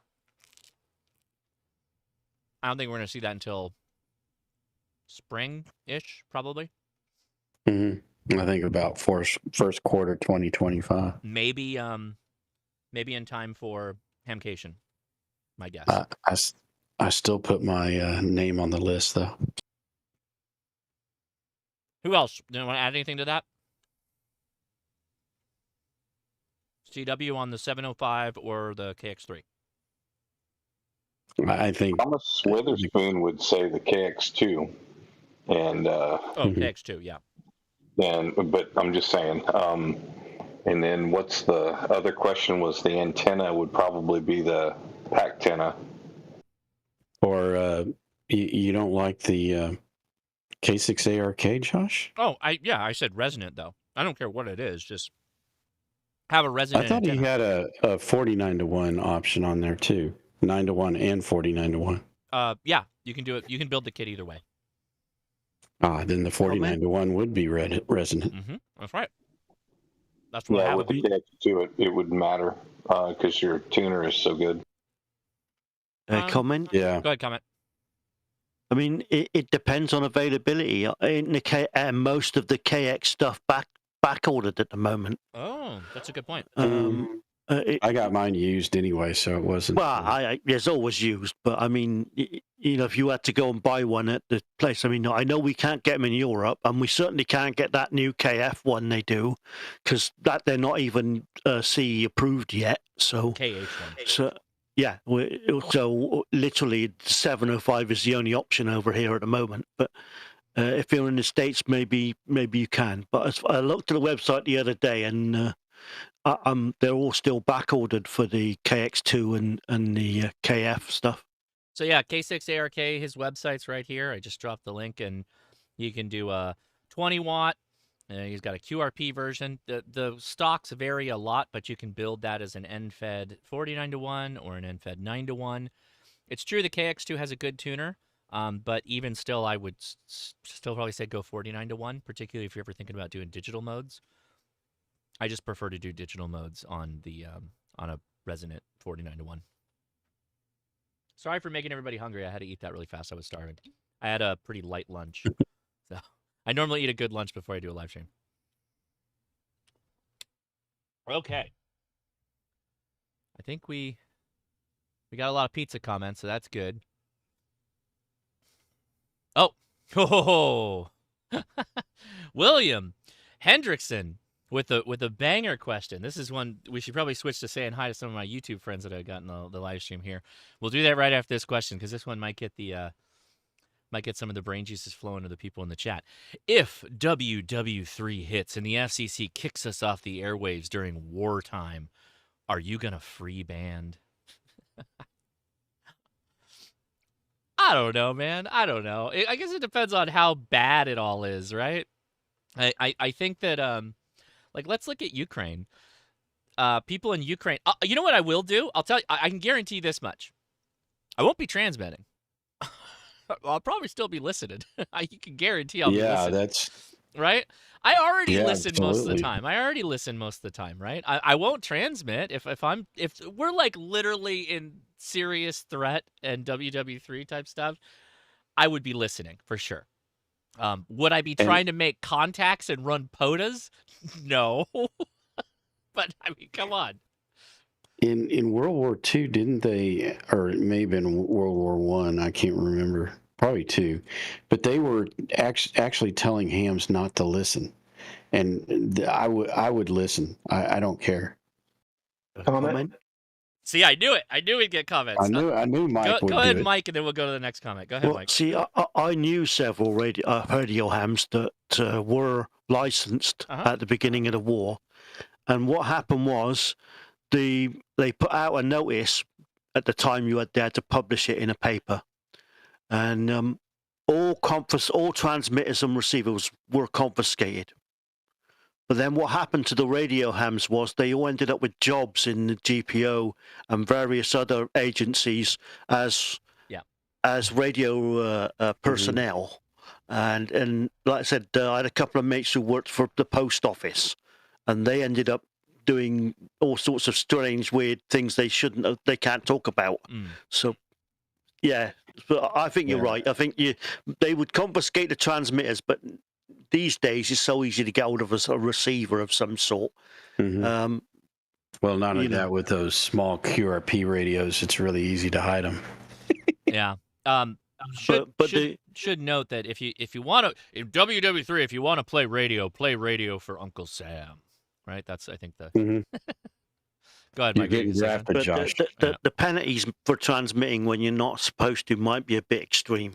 They take you out in front, and the FCC gets execution powers. They take you right out to the front yard and they shoot you and your dog. No, well, it was treason and 10 years in jail minimum. I don't want that. In WW2, so it was 10 years in jail, minimum treason charge. So you're saying there's a chance to shut down 7200? There's always a chance. Okay, what was the other comment? Go ahead.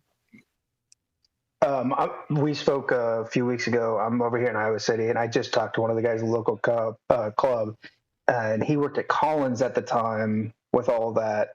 And he was telling me, yeah, they all shut down over here for all of that. And some of them, they listened in or wherever, this, that, and the other. But it was they nipped everybody in the butt as much as they could. Sure. I assume that'll happen. I don't think the same things that were in place in World War II are the same today. Right.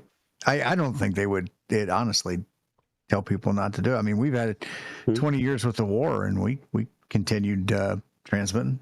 Well, remember, Flex Radio is making a military version of their radio now. Yep. Now, so the military's interested in HF again. Now, keep in mind when I mentioned Ukraine, I wasn't talking about Ukraine today. I was talking about Ukraine when the war kicked off, and they told everybody they can't transmit. All the hams went silent. Ukraine was silent, and so remember, I made a video of trying to find SDRs in Ukraine. None. You had to go to like Finland and some of the other areas around that had big booming stations on the receiver side. So big eared stations. And we were getting all kinds of crazy stuff, right? Remember all those like propaganda things that were getting played and the people that were like putting memes on the waterfall and all that stuff? That all happened at the kickoff of Ukraine, the war with Ukraine, or in Ukraine. And there oddly are Ukrainian stations on the air now. Oh, and I don't understand why, but they're apparently not still doing it. All right. Let's see. Question. Go ahead. Question. Question be, on voice. Go ahead, Gray Man, and then we'll go to the question. Was that Gray Man that was talking? Sorry, did I not? That was somebody. I was just gonna say I don't think you want to be walking around with your Baofeng talking in Ukraine, but yeah. Yeah, that's the Russians that walk around with the Baofengs now. Yeah, you might get an overhead drone visit. But, right. Who knows? All right. Go ahead with the question on voice, and then we'll go say hi to the YouTubers. So just a quick update. We spoke a little while ago. I finally got my tech. Hey, congratulations, man. Trying to grab the general on the 13th here and trying to see if I can study enough to get amateur, just trying to knock them out. Question is, I got my Baofeng, got a slot foil on the window, tuned up, working good on the repeaters, but I want to upgrade. I want to get like a crossband UHF, VHF, and a small HF rig. I'm thinking about going with the Radiotti 9800D and Yaesu 891. How's that radio oddity, or TYT, I think it is, TYT. the 9800. Sorry, yeah. I had that radio in my Nissan Xterra before I sold it for over 5 years, and it worked fine. It started failing towards the end. I think it's pretty much dead. But for the same price, or relatively, probably not. I'm assuming the ICOM's a little bit more expensive. But the 2730, the ICOM 2730 is one of my favorite mobile radios. Just a simple analog mobile radio.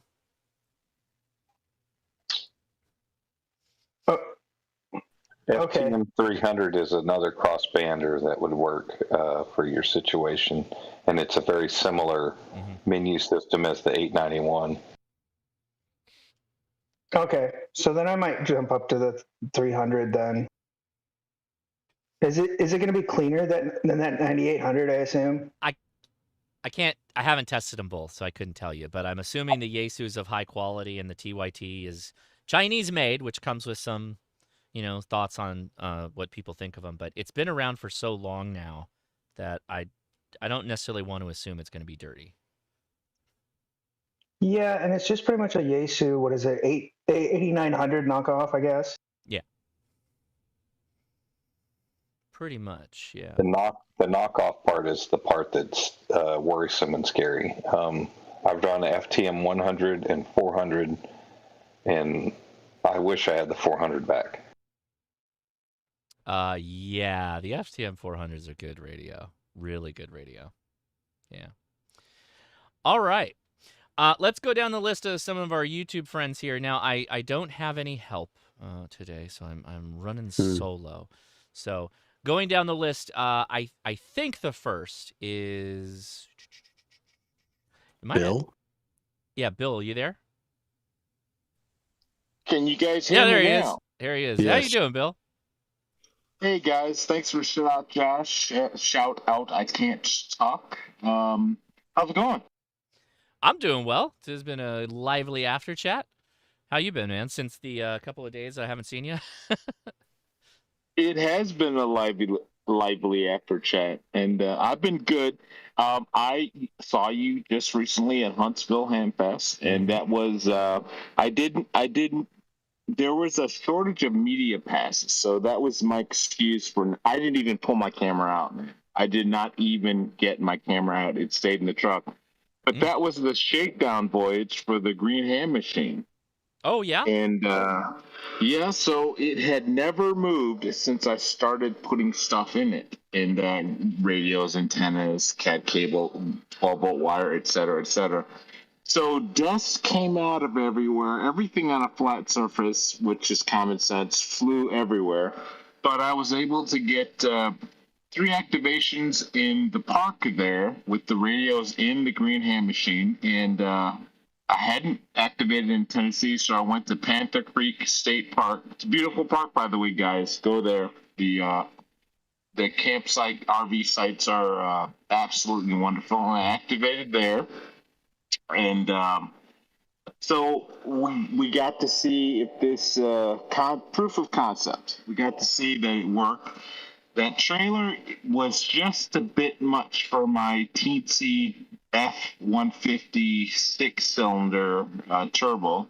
So I bought an F-250 on the advice of Jason KM4ACK. KM4ACK, he talked me into, I guess, he's talked to his buddies who are diesel mechanics, and he put a pretty good argument out there that I did need, for the small amount of towing I didn't need diesel. So I bought a gas 17 or 18 or 19. There were 3 or 4. I don't know which one it was. I just liked it. And I got it. So had to pull all my radio stuff out of the 150. That took about 3 hours to carefully do it. I didn't want to just yank the wires out and be a jerk. And I also didn't want to rebuy the wire. Wire's not cheap. Right. So I am in the process of delicately putting everything back and maybe improving some of the installation. But that's where I'm at, man. It was good to see you all. Yeah, Huntsville was a great. It's always great. It's always great to hang out with everybody at the convention and at the Hamfest and also up on the mountain. So it was really good. And I'm going to get off the mic and let somebody else talk. Right on. And let me go back a step. Big John's Ham Shack, do you have a YouTube channel? You do, right? Did I screw this up? Did I skip? You on mic? Big John's Ham Shack? I could be wrong. He's not unmuting, so we'll leave it at that. All right, man. Well, Bill, it was great to see you as always. We didn't spend a lot of time talking, but you were definitely there. It's just so much going on, so much running around. So, Don, do you have any updates on the home shack setup? No, because a lot's happened in the last couple of weeks since we last spoke. Bought a Tesla. What's happening there? Well, I'll explain it. There's a little more to it than that. So I have now changed jobs. I am now a senior software engineer for Space Solutions, or Space Communication Solutions, a part of Bell Labs. So I'm now back working with Bell Labs. And up until a few days ago, I was reporting directly to the head of Bell Labs. Wow. And now there's one guy between me and him, and it's my old boss. So that's cool. And I can't talk about what we're doing, but Sure. there's stuff out on the internet that talks about it, even on Bell Labs website. But there's just like we're like told not to talk. So, and because of that, I'm going to be driving up to Richardson, where I used to live, or actually north of that, to where we're going to be meeting. And to do that, that's like 80 miles one way. Right.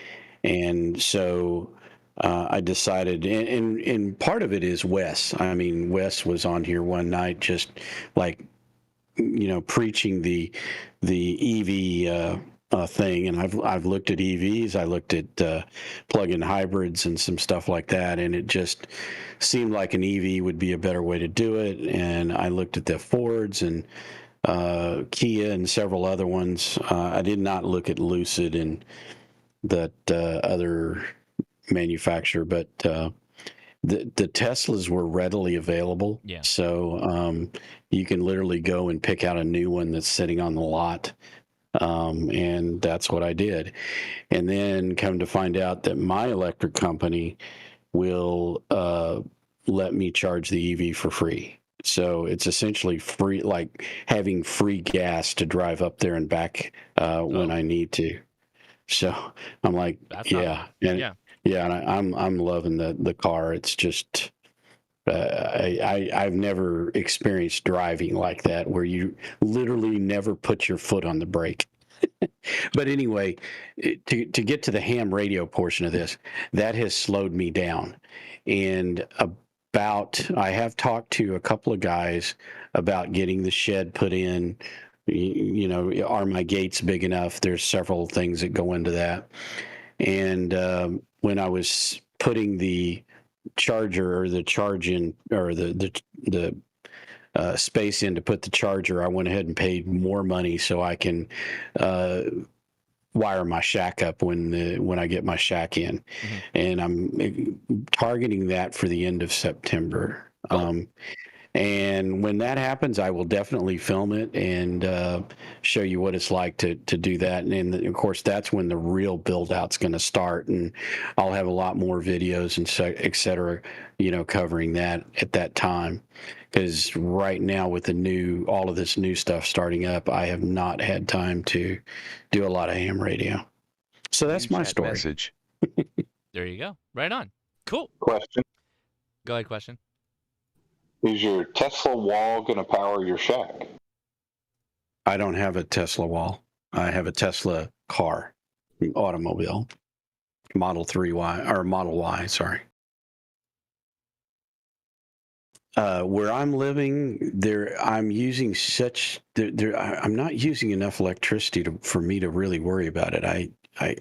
I've literally cut my bills by like a quarter of what I was paying when I was in Richardson in that 2,600 square foot house. So maybe one of these days I'll put solar in, but right now my noise floor is so damn quiet, I don't want to screw anything up. That's a good point, Don. You just got that new place with the quiet noise floor. Why would you want to mess it up by potentially dropping a bunch of noise on top of it? I totally respect it, dude. Well, and I think I mentioned this earlier, but the Tesla charger puts quite a load on 40 meters, so I'm gonna keep that unplugged as much as I can. Yeah, I can do that. I will say my truck doesn't cause any problems, but it varies. It varies a lot. All right. Well, thanks for the update. Appreciate that. Okay. Next, who is next? I think it is. Oh, did we lose Digital Rancher? We did. Sorry, Digital Rancher. Sorry about that, buddy. Next is Grayman Poda, who I also saw in Huntsville. How you doing? I am doing good, Josh. How about yourself? I'm doing well. Doing well. Glad you joined us. How's it going? Going good. What's up? Like Bill, I got a bunch of activations in while I was down in Huntsville, and also stopped in Tennessee on the way back to do one there. So stay busy with that. And I am. We have broke ground. We actually did it while we were there in Huntsville. They came out and poured the foundation, and this last week we got all that inspected, and they've started the framing of the floor and everything on the Grayman Poda Communications Compound. That's what I'm going to call it, not a shack. But my wife kicked me out of the house. She said, "I'm tired of all your hobbies. Get them all outside." So we are building a building. It's going to be, call it a mother-in-law's quarters for the sake of argument. So there's resale value in it down the road, but it's basically going to be a studio with full bathroom and kitchenette type thing in it. So I'll go out there and I can use it as a studio. I can live stream. I can do videos. I can do ham radio and other things, and not bother everybody here in the house. So there'll be videos of that. I've got like I feel like it filmed all day long, but it boiled down to about a 1 minute time lapse of them doing all the framing of the floor joists and everything like that. So nice. And then tomorrow or later today, whatever time it is right now, one of the guys from the Discord group's actually going to be in Indianapolis, dropping off some family for college. So we're going to get together and do a POTA while they're here in town. Very good. Yeah, take them out there, have some fun. Appreciate that. All right, man. Well, thanks for joining us, and it was good to see you in Huntsville. All right. Oh, absolutely, my friend. So again, call me out too. We can go back, and I'm not trying to insult anybody if I don't remember your YouTube channel from your name in the Discord or your call sign. So that's my bad, but it's no insult. But next, I think is Mark Hughes. Hopefully, we've got a maybe a bit of an update on the Boondock Echo. How's it going, Mark? Hello. How you doing, Josh? I'm doing well, man. What's going on? We had a busy week. All of the Boondock Echoes are out in customers' hands, and we've only got like one Gloomy Gus, so that's pretty good. It's probably the Gloomy Gus because I didn't drop the winner of the thing in the mail yet. That's my bad. It's got to go out Monday. It'll go out. No, we had some issues with shipping and stuff, but we're trying to solve them. Like we forgot to put in an audio cable in one guy, so I overnighted it. Just stupid little stuff like that. But we sent out a firmware that only works on like half the devices, or not like half, but it's like so at first we panicked because we thought, oh my God, we sent out faulty firmware somehow. Right. But then we found out that it's, it's like half. Then we found out it's like 10% of the devices. So we're hustling to get that fixed. Mm-hmm. We've got servers distributed across the country, but we're not really sure how much load we're going to see, so we kind of have them set at the lowest quality, but we can bump that up once we kind of get an idea of what steady state's going to be. But yeah, man, they're out in the wild, and people are using them. You've got a new one yourself to play with when you have time. I don't know when that'll ever be, but yeah, it's good. We've been doing live streams, so we did 3 this week where we're just walking people through different aspects of it, and we're going to cut those into shorts for folks. But yeah, man, it has been a ride. Learned a lot. Excellent. So. Yeah, I'm curious. You should almost do like a deep dive in all your lessons learned if you haven't done that already on your channel. Oh my gosh, there are so many. Like the audio cable was a huge one, and I really feel like we didn't make any mistakes there except experience. So with the audio cable, for anybody that didn't know, we ordered samples, and the samples came back absolutely perfect, everything we wanted. So we said, yeah, give us 250 of those. Except what they did then was the company that made them decided they'd save a buck by subcontracting to another company. Oh, no. And since we had a perfect sample, right, we didn't bother doing engineering drawings for it. We're like, yeah, now just whatever you made, give us more. That's right, great. But they sent us these cables, and they were wired incorrectly. So we're like, no, try again. Yeah. And here's the pinout. Use the same pinout that you used before. Mm-hmm. So we gave them the pinout, except now the length of the connector was wrong. So it was like 2.5 millimeters too long. So everything was offset by one from where it should be. And we're like, the hell are you guys doing? Fix it. So it was like a third run. So the lesson learned from that is, well, first of all, it's one that I did kind of know, which is, you should always use engineering drawings, even if you have a good relationship. Yeah. But do not let them subcontract. Do not let them deviate 1 damn inch from what you're doing, or send them back and get your money back, yep, which is what we ultimately did. But, man, that was just a headache. Other lessons learned. I got a great team. I like my guys. I like Jesse. I like KC. I like Surridge. I still have never met Nemishka or Nandini over offshore, but they're great too. So, yeah. Is anybody out there using them? You have questions? I could answer one on Josh's live stream before he probably kicks me off. Yeah, if we have a Boondock Echo question for anybody who recently got it, fire off in the comments or the chat. Go ahead. We'll take them too, since we got Mark. So. Oh, Levi, he has his one. He has his. He just commented in the chat. Sweet. Yeah, we're going to get you a new firmware maybe this weekend, probably more likely early next week, that'll fix some of the issues that we're seeing with like I said, it's like 10% of them that just are not behaving. Mm-hmm. But we'll get that fixed for you guys. Cool. Excellent. Well, thank you, Mark, for the update. We appreciate that, and I'm real excited to see what comes next with the software updates, because it's one of those. So it's heavy software, right? You can do so much with the software and the device that I know is lots of different options and exciting things you can. Yeah, once we get these bugs chased, we should be able to do all the digital stuff too. That's cool. Just whatever you want, rattlegram, two-tone, all that other stuff is all on the roadmap. So yeah, we just need more money and time. So if you have either of those, give me a ring. Yeah, I would love it if somebody could just bottle time and send it to me. I would appreciate that. No, but thank you for the opportunity, Josh. Yeah, absolutely. I think that might have been our last YouTuber. Is there anyone we need to go back to that I missed? And again, apologies. That's on me for not knowing everybody. But did I miss anybody? Speak now. All right. Can we say that we miss Frank and we hope he's well on his new schedule? Yeah, Frank's a busy guy. I'm sure he'll be back to us in the future, but best of luck, Frank, and keep doing what you're doing. We appreciate you. Indeed. I think I'm going to make a couple of contacts on WSJTX here, so I'm on FT8 if anybody's interested. Looks like we had a big opening, and then it just slammed shut on us, so I'm back stateside, but I was getting DX there for a minute. Okay, open questions again. Go ahead. Any question anywhere, radio related. I got a question. That's, I think, Ricky. Was that Ricky? Go ahead. Yeah. I'm trying to figure out a way.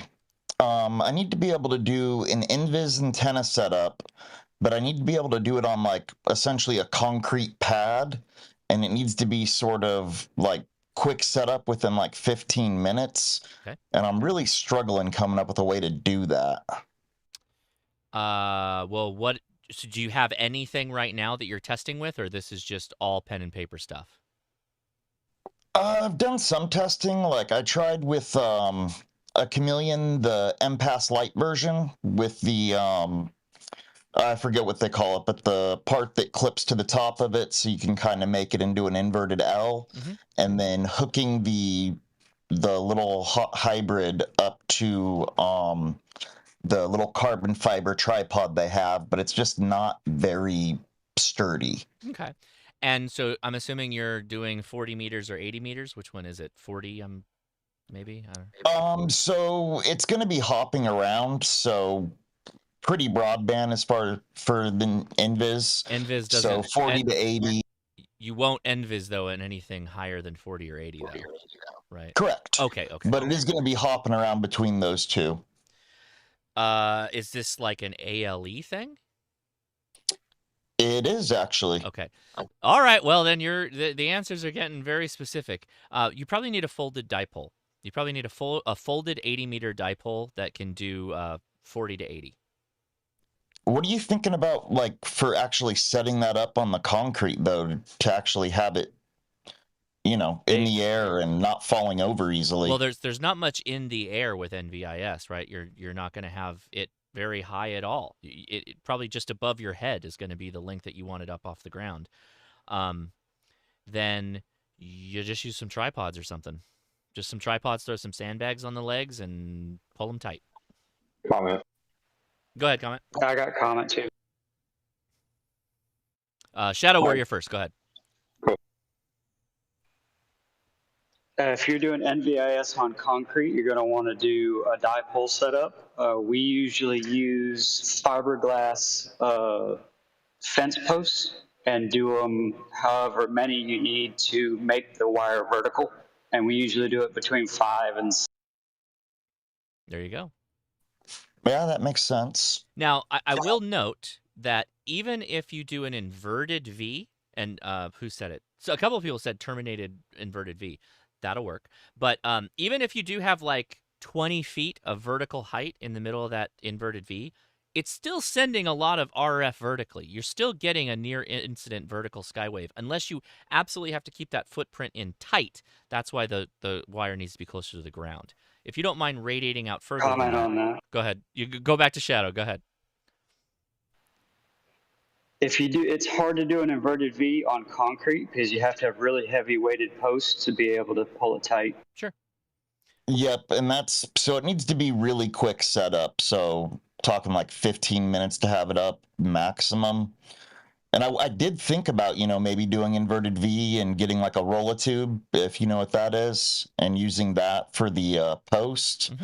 But just been testing a little bit, but mostly just pen and paper right now.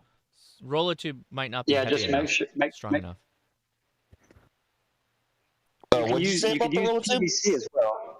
Shadow Warrior, you got like a really weird echo in the background. It makes it difficult to differentiate what's going on. The roller mass, depending on the girth or the thickness of the walls, it might get issues with the wind if you've got a windy situation, unless you keep it really short. Yeah, I was thinking about, they have one that comes in kind of like a cage that it rolls out from that's pretty heavy that I've used before. I was thinking that might be enough because I shouldn't have to get it too high, like you said, for invis. So you're kind of in a weird situation because you're like, it must be on this concrete pad, but it also must be fast. So the fastest thing I can think of is a big tripod. Fiberglass is fine, although I wouldn't even care it much at that point, and a bunch of sandbags. So just use a tripod, bunch of sandbags, take it up to about 10 feet, and then use, as Shadow was saying, you can use some fence post or whatever if you need to kind of keep the wire above the ground, or just go to 2 tripods on the other end and do your best with sandbags to hold them down. 15 minutes, you could probably do the whole thing in 15 minutes without a problem. Your difficulty is going to be the length of 80 meters. That's actually a big antenna. I'm curious, would a very short or very low to the ground buddy pole work? Because those come with a tripod, right? Yeah, but the problem with the buddy pole is you have to tune that to a specific frequency, so it's not going to be wideband. Yeah. He needs to jump because he's doing ALE. Yeah, that's what I was wondering. Would I need to... Do you think putting a counterpoise or anything underneath it's going to be necessary? Because it is on that concrete, so I'm not going to have, like, great soil conductivity or anything. So the reality of it is, this is where I always say, like, well, you tell me after you try it. Because the reality is, I don't know what's under your pad, how much rebar, the ground comp. I don't know. I have no idea of knowing. So you kind of have to do it without it and then figure out if you need it. But it's a dipole, so it shouldn't need that underneath it. You will get some kind of reaction though with the makeup of the concrete, and there's nothing you can really do about that. You know what I mean? Yeah, no, it makes sense. So you've got this ICOM antenna. It's a folded dipole. It's the AH710. It'll do, let's see. Does it take you down? Yeah, 1.9. So yeah, it'll do 80 meters and it'll do 40 meters. Or you can just build your own. I got a question on the setup. Shoot. Go for it. What's your furthest contact going to be, and what's your power output? And don't forget what's your budget. Budget's not a worry at all. Furthest contact, I mean, we're talking invis, so anywhere within about 300 miles. It's really going to depend. Okay.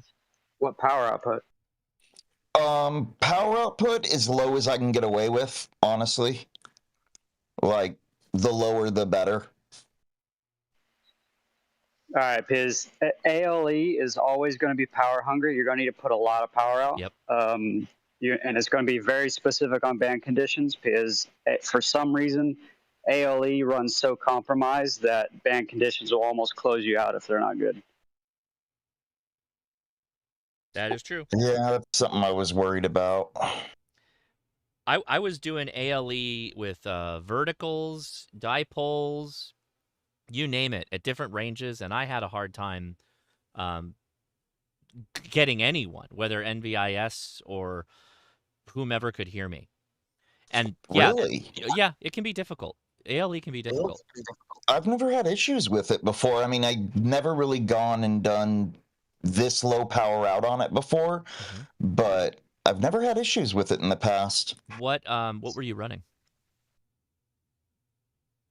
A few different things depending on if I'm at work or if I'm at home. If I'm at work, usually like PRC 150s, which is a man pack radio, and then at home, an RF 5800. What's the antennas? Few different ones. I've used the Chameleon Impasse. There's a whip from Shakespeare. I've used a bunch. Another Harris dipole. I can't remember the name off the top of my head, but various different ones. What were these all like scheduled contacts? Nope. Some of them were, but the majority of them weren't. What software are you running? Again, depends on if I'm at home, if I'm at work. If I'm at work, it's running Harris, TAC Chat, stuff like that. Okay. At home, mostly just SSB. And I can't remember the name of it. It's a copy, basically, of a Mars one. I don't have it in front of me right now, though. When you say SSB, you don't mean just single sideband. which software for ALE are you running that's doing the band hopping for checking the path? Oh, you mean like which version of the ALE? Well, no, there's multiple software titles that'll do ALE. I'm just asking which software title do you use at home? I don't have it in front of me right now, and okay. I can't get over to that computer. Yeah, but don't worry about it. It's very similar to the Harris TAC Chat one. Okay. You are in the try it and let us know. That's what I was figuring. I was just hoping maybe someone would be like, "Oh yeah, I did that once. This is the best way to go about it." I mean, here's a thought. Here's a crazy thought. You got a truck or a vehicle that you can do a rollover mast and use a push-up mast on a rollover for the center point, and then just stake it out on both ends of the pad because it's a concrete pad. Drive your car on it. Yeah, no, that's a good idea, actually. I might look into that. I didn't even think about doing a rollover mast. Yeah. And that'd be super quick. Mm-hmm. Mike, I think you had the next one. Comment? Yeah, if you put it into a concrete pad, just any good quality mast into a slightly bigger hole than the bottom of the mast into the pad, about 8 inches down. Oh, I don't know that he can cut into the pad, though. Yeah, no, I'm not going to be able to cut into it. I think he would have solved his own problem if he could do that. Then the best bet it is a flat base on a, like he says, on a rollover. Yeah. With a tilt over on it, so that whatever mast you have, you can actually just put out and you know what? Guys. Go get the chameleon mast. The chameleon mast is a push-up pole, and that you can adjust the links then. That's actually what came to my mind as soon as you said that. Yeah. Look at the antenna I dropped in the chat. Yeah, Diamond make a selection of those as well. Yeah, there you go. That'd work. Comment. I don't know how many comments we got. I wasn't got watching. a comment if you're doing a Shadowary, go ahead. I got a comment if you're doing an if you're going to do a push-up mast and do an inverted V, do a fan dipole on 40 and 80 would probably be your best bet because it'd be really low SWR. That's a good idea. Yeah, I like it. The folded terminated dipole, because it has resistors at the ends, is also very low SWR across all the bands. Mm-hmm. And that's what I dropped in the chat. Radio Waves makes one, so you don't have to go through the expense of buying one of those terminating resistors. Well, Radio Waves is more expensive than the ICOM one, or about the same price. But the ICOM's not terminated. The Radio Waves? Yes, it is done, yeah. It's the Radio Waves is terminated with a resistor. Is the ICOM terminated with a resistor? It's the same aerial, Don. It's a T2FD. Yeah, but being terminated with a resistor, it's more compromised than if you did a fan dipole. I agree. I'm team fan dipole, but the advantage of the folded dipole is that he doesn't need to be out as far horizontally on 80 meters. 80 meter dipole's might be a bit of an issue. Like setting up a full, 80 meter dipole just isn't going to happen. I mean, I'd probably fit a 40 all right, but a full 80, then you're back to folded. So much space. Then you're back to folded dipole town. Population. Yeah. The terminated dipoles can be shortened, and because they'll resonate even on bands they're not long enough for. Okay. Somebody else had a comment that I didn't see the name for. Was there another comment I missed? Yep. Yeah, James. Go ahead, James. I've had very good luck just running it for 40 meters only. I have not tried on 80, but a sloper getting even a 50-mile contact unscheduled from a POTA park. Wasn't even 50, it's probably 40. Wouldn't a sloper be more directional, though? Again, if you want to make that same infed into a inverted V, you probably get less directionality out of it. But I don't know if 50 miles, if you even did that over NVIS potentially. I was only using 100 watts, so I don't know. That doesn't matter necessarily. Most of the time, I don't get contacts when I do POTA anywhere near me. Sure. So for me to actually hit the folks that I hit who are actually protected by I don't know. I guess what I'm saying is ridge. I don't know that we can know for sure, is I guess what I'm saying. whether it was ground wave or actually NVIS. Right. Yeah, I wouldn't know either. Yeah. I'm not saying you're wrong. I just don't know. On a sloper, I routinely make contacts 25, 30 miles away on 40 meters without any issues. And they're not ground wave. They're solid, clean. I just did it 40 meters line of sight, 75 miles to the guys that are on the summit. All right. That's All a good right. question. Well, yeah. Thanks, guys. I'm gonna look into a full dipole and maybe a fan.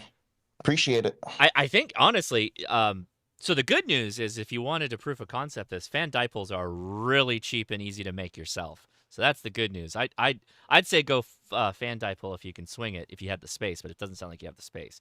So what you can kind of do is offset that by raising the center point up a little bit, but that's still not going to save you a ton. The folded dipoles will work, and they're tried and true in military applications and all over the place for ALE. So that's a good option.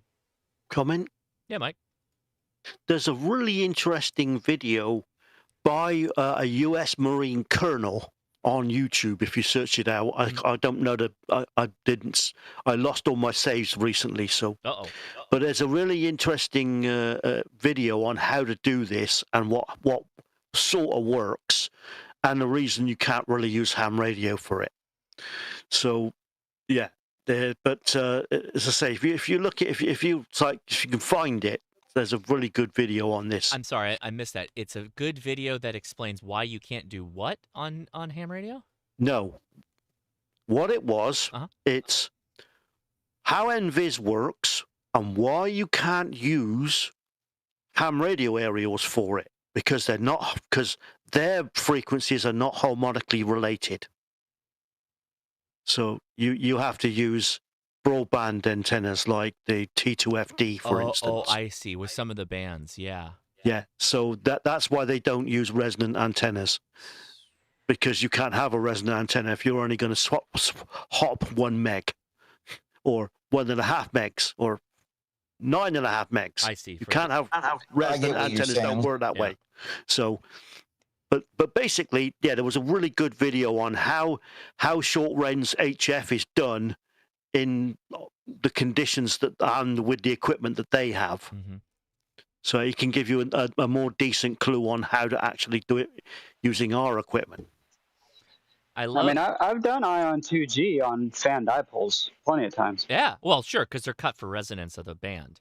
But I guess Mike's saying it's if you're slightly, I guess slightly is the wrong term. Your frequency difference is wider than your band space that you'd be hopping on. It's sometimes difficult because of our band restrictions on the frequencies we have access to for the harmonics that you have to play with.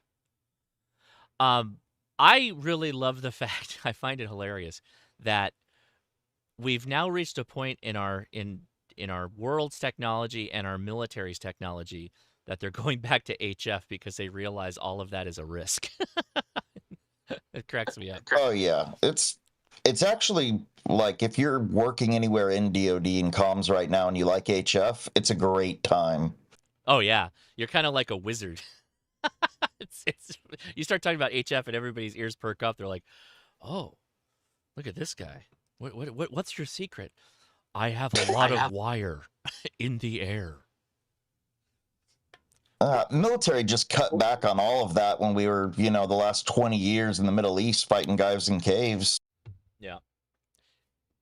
And Afghanistan is a situation when, like, you could use ALE to great effect, depending on, where you're at. But yeah, as long as you're on this planet, that's true. What? Well, Afghanistan really showed the need for HF because you couldn't have a bird in the air to relay all the time. Yep. Yeah, that's true. But I mean, with China and Russia, like I've watched a bunch of things on it and heard, they're worried about satellites. So what do you got besides satellite for beyond line of sight? All right. I think I got to check into the chat here. Got to catch up. I might have missed some questions, but I think we ran through a really good group of questions, and I'm going to probably hop off here shortly. Do we have anybody else in the Discord that we didn't get to your question yet? Hey, I like it. We got a lot of things done here. We solved a lot of problems. Here's a good one, though. I love test equipment. Let's take this one from K4BTH. I'm building a portable test equipment kit. I like it. I have a rig expert for VNA, a Fluke multimeter, a tiny SA.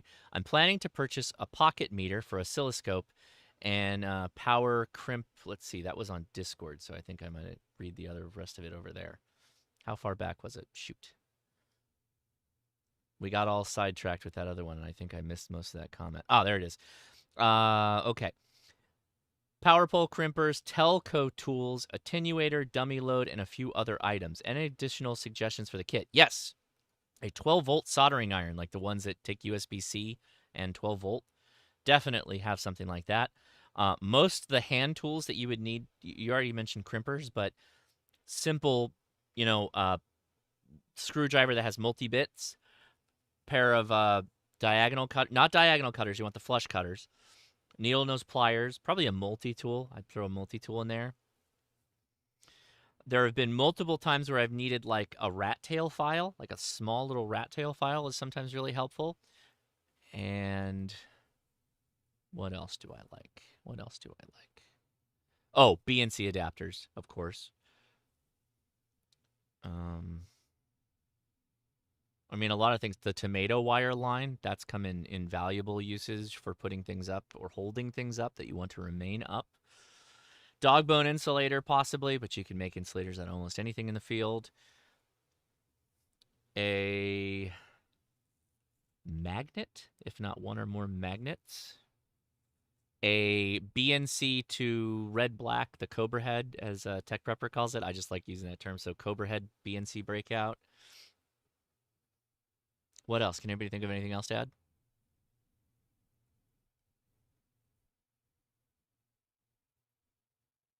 Bueller.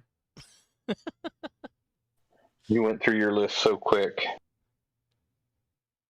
Those are just the things that come to the top of my head. Probably some of that liquid tape if you can carry, where it ain't gonna get broken. That's not a bad idea. Yeah. How about a set of helping hands? Set of helping hands? Yeah, potentially. Although I'll just use the ground. I'll just use a rock. Okay. Magnifying glass, if you need that for your eyes, that's not a bad idea. Like a Fresnel lens, one of those little pocket Fresnel lenses. Anything like USB-C with the whole power delivery that we have now, and the connectors, the adapters you can use for coaxial plugs, all those are just fantastic. I have links in the show notes for the one that I mentioned on the last show. It's one power adapter, so it goes from USB-C to a coaxial DC connector, but then it's got a series of adapters, and you just can swap out adapters for whatever you need, and they're great. They're really, really useful, particularly for things like HTs and QRP radios and test equipment that takes coaxial leads. If you still have that, a lot of them are USB-C now. Then you'd be good to go. I know you mentioned a flashlight would be good too. A flashlight, maybe a flashlight that has like a magnet base or a 90-degree angle head so that you can balance it. Flashlight's a good idea. Headlamp, of course. Headlamp, gotta have a headlamp. Even if you have a flashlight, always have a headlamp. Always, always, always, always. Don't forget a sewing kit. Sewing kit. Why not?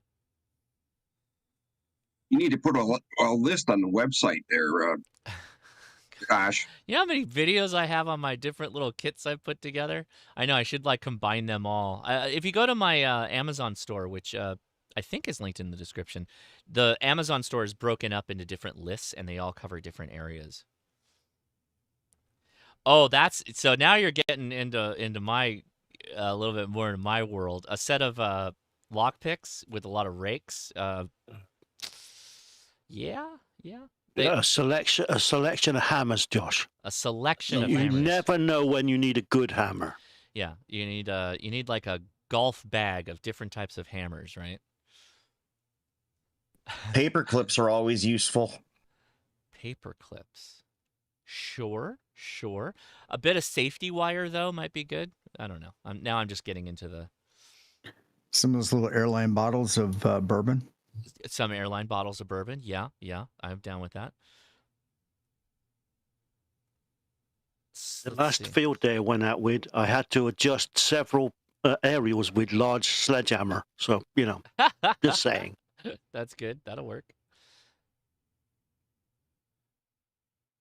Yeah, I know that there's a couple of states that are pretty stupid about laws on lockpicks. I know.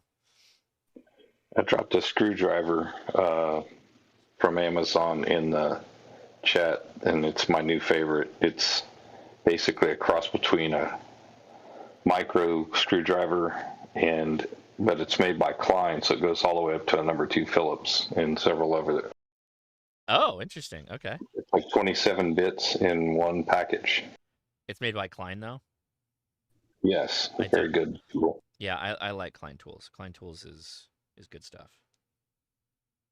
And the butt end of it makes it like a micro screwdriver where you can kind of twist, but you can hold down force. Cool. All right. It's only $20 too. All right. I think that's probably going to do it for me. I'm going to go catch up with the family, and I think I've got a podcast I've got to re-record. Oh, hey, that's not bad. That looks like the inexpensive version of the Linus Tech Tip screwdriver. All right. What's the film tonight, Josh? Well, so we didn't record the podcast last night, and we didn't record the podcast last week because I was in Huntsville, so we got to catch up on that. But the film we watched for the podcast was Castaway. That was our preparedness movie that got voted on, which oddly enough is it's a preparedness movie. It's all stuff that he had to learn firsthand though, because he didn't know what he was doing. Yeah, I'm interested to see what y'all will score that.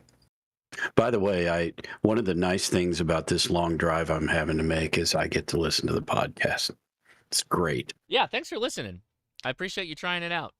I'm glad you enjoy it. Oh, I've been wanting to do it for years, but it's just like when you have a 5-minute drive to work, there's no time. Yeah. And I'm too busy. If I'm not driving, I'm too busy to spend that time on podcasts, unfortunately. So yeah, I'm getting a chance to really catch up, and it's been great. Well, good. Thank you for listening. All right. Well, I'll do a thing here because I don't think I mentioned it at the top. Where's my websites? If you're still hanging out and you got an early morning, well, consider adding a bit of Ham Radio Crash Course coffee to your cup. We have a coffee club now, and every month we're putting out a new bag. So we're on the Ham Radio Crash Courses. We've got a standard coffee, or the basic brew, I guess, and then we've got the Cat Cup coffee, the Give It the Beans coffee, which is pretty much as close as we could get to the first coffee we did, which was just one. Now we're going to have one for 12 months, a whole year. And then Ratchet Straps coffee. They're going to be different varietals as we go through the year. And yeah, we'll have 12 months worth of it with new stickers that Leia has been producing. So yeah, that'll do it. All right, guys. I think we hit the... We did a lot. There was a lot of questions we got. I don't think Corpse-a-Lot is bailed. He's off reflashing his radio. I haven't checked my phone. He might have texted me. He has not. So I'll probably get a message from him tomorrow saying he either threw the thing into a box and sent it back to Amazon, or he has completed the firmware. It still doesn't work, and now he's throwing it in the box. But all right, guys, thanks so much on the Discord. Appreciate you hanging out. 73, Josh. All right. See you later. We'll see you soon. Later. All right, everybody. Thanks for watching. Appreciate you, and I hope you had fun. And, yeah, back again next week. Hopefully. I think everything's good. I don't have any travel coming up, so I'll be back again next week. I'm Josh, KI6NAZ. Thank you so much for watching and bringing your questions, and we hope to see you again next week. 73.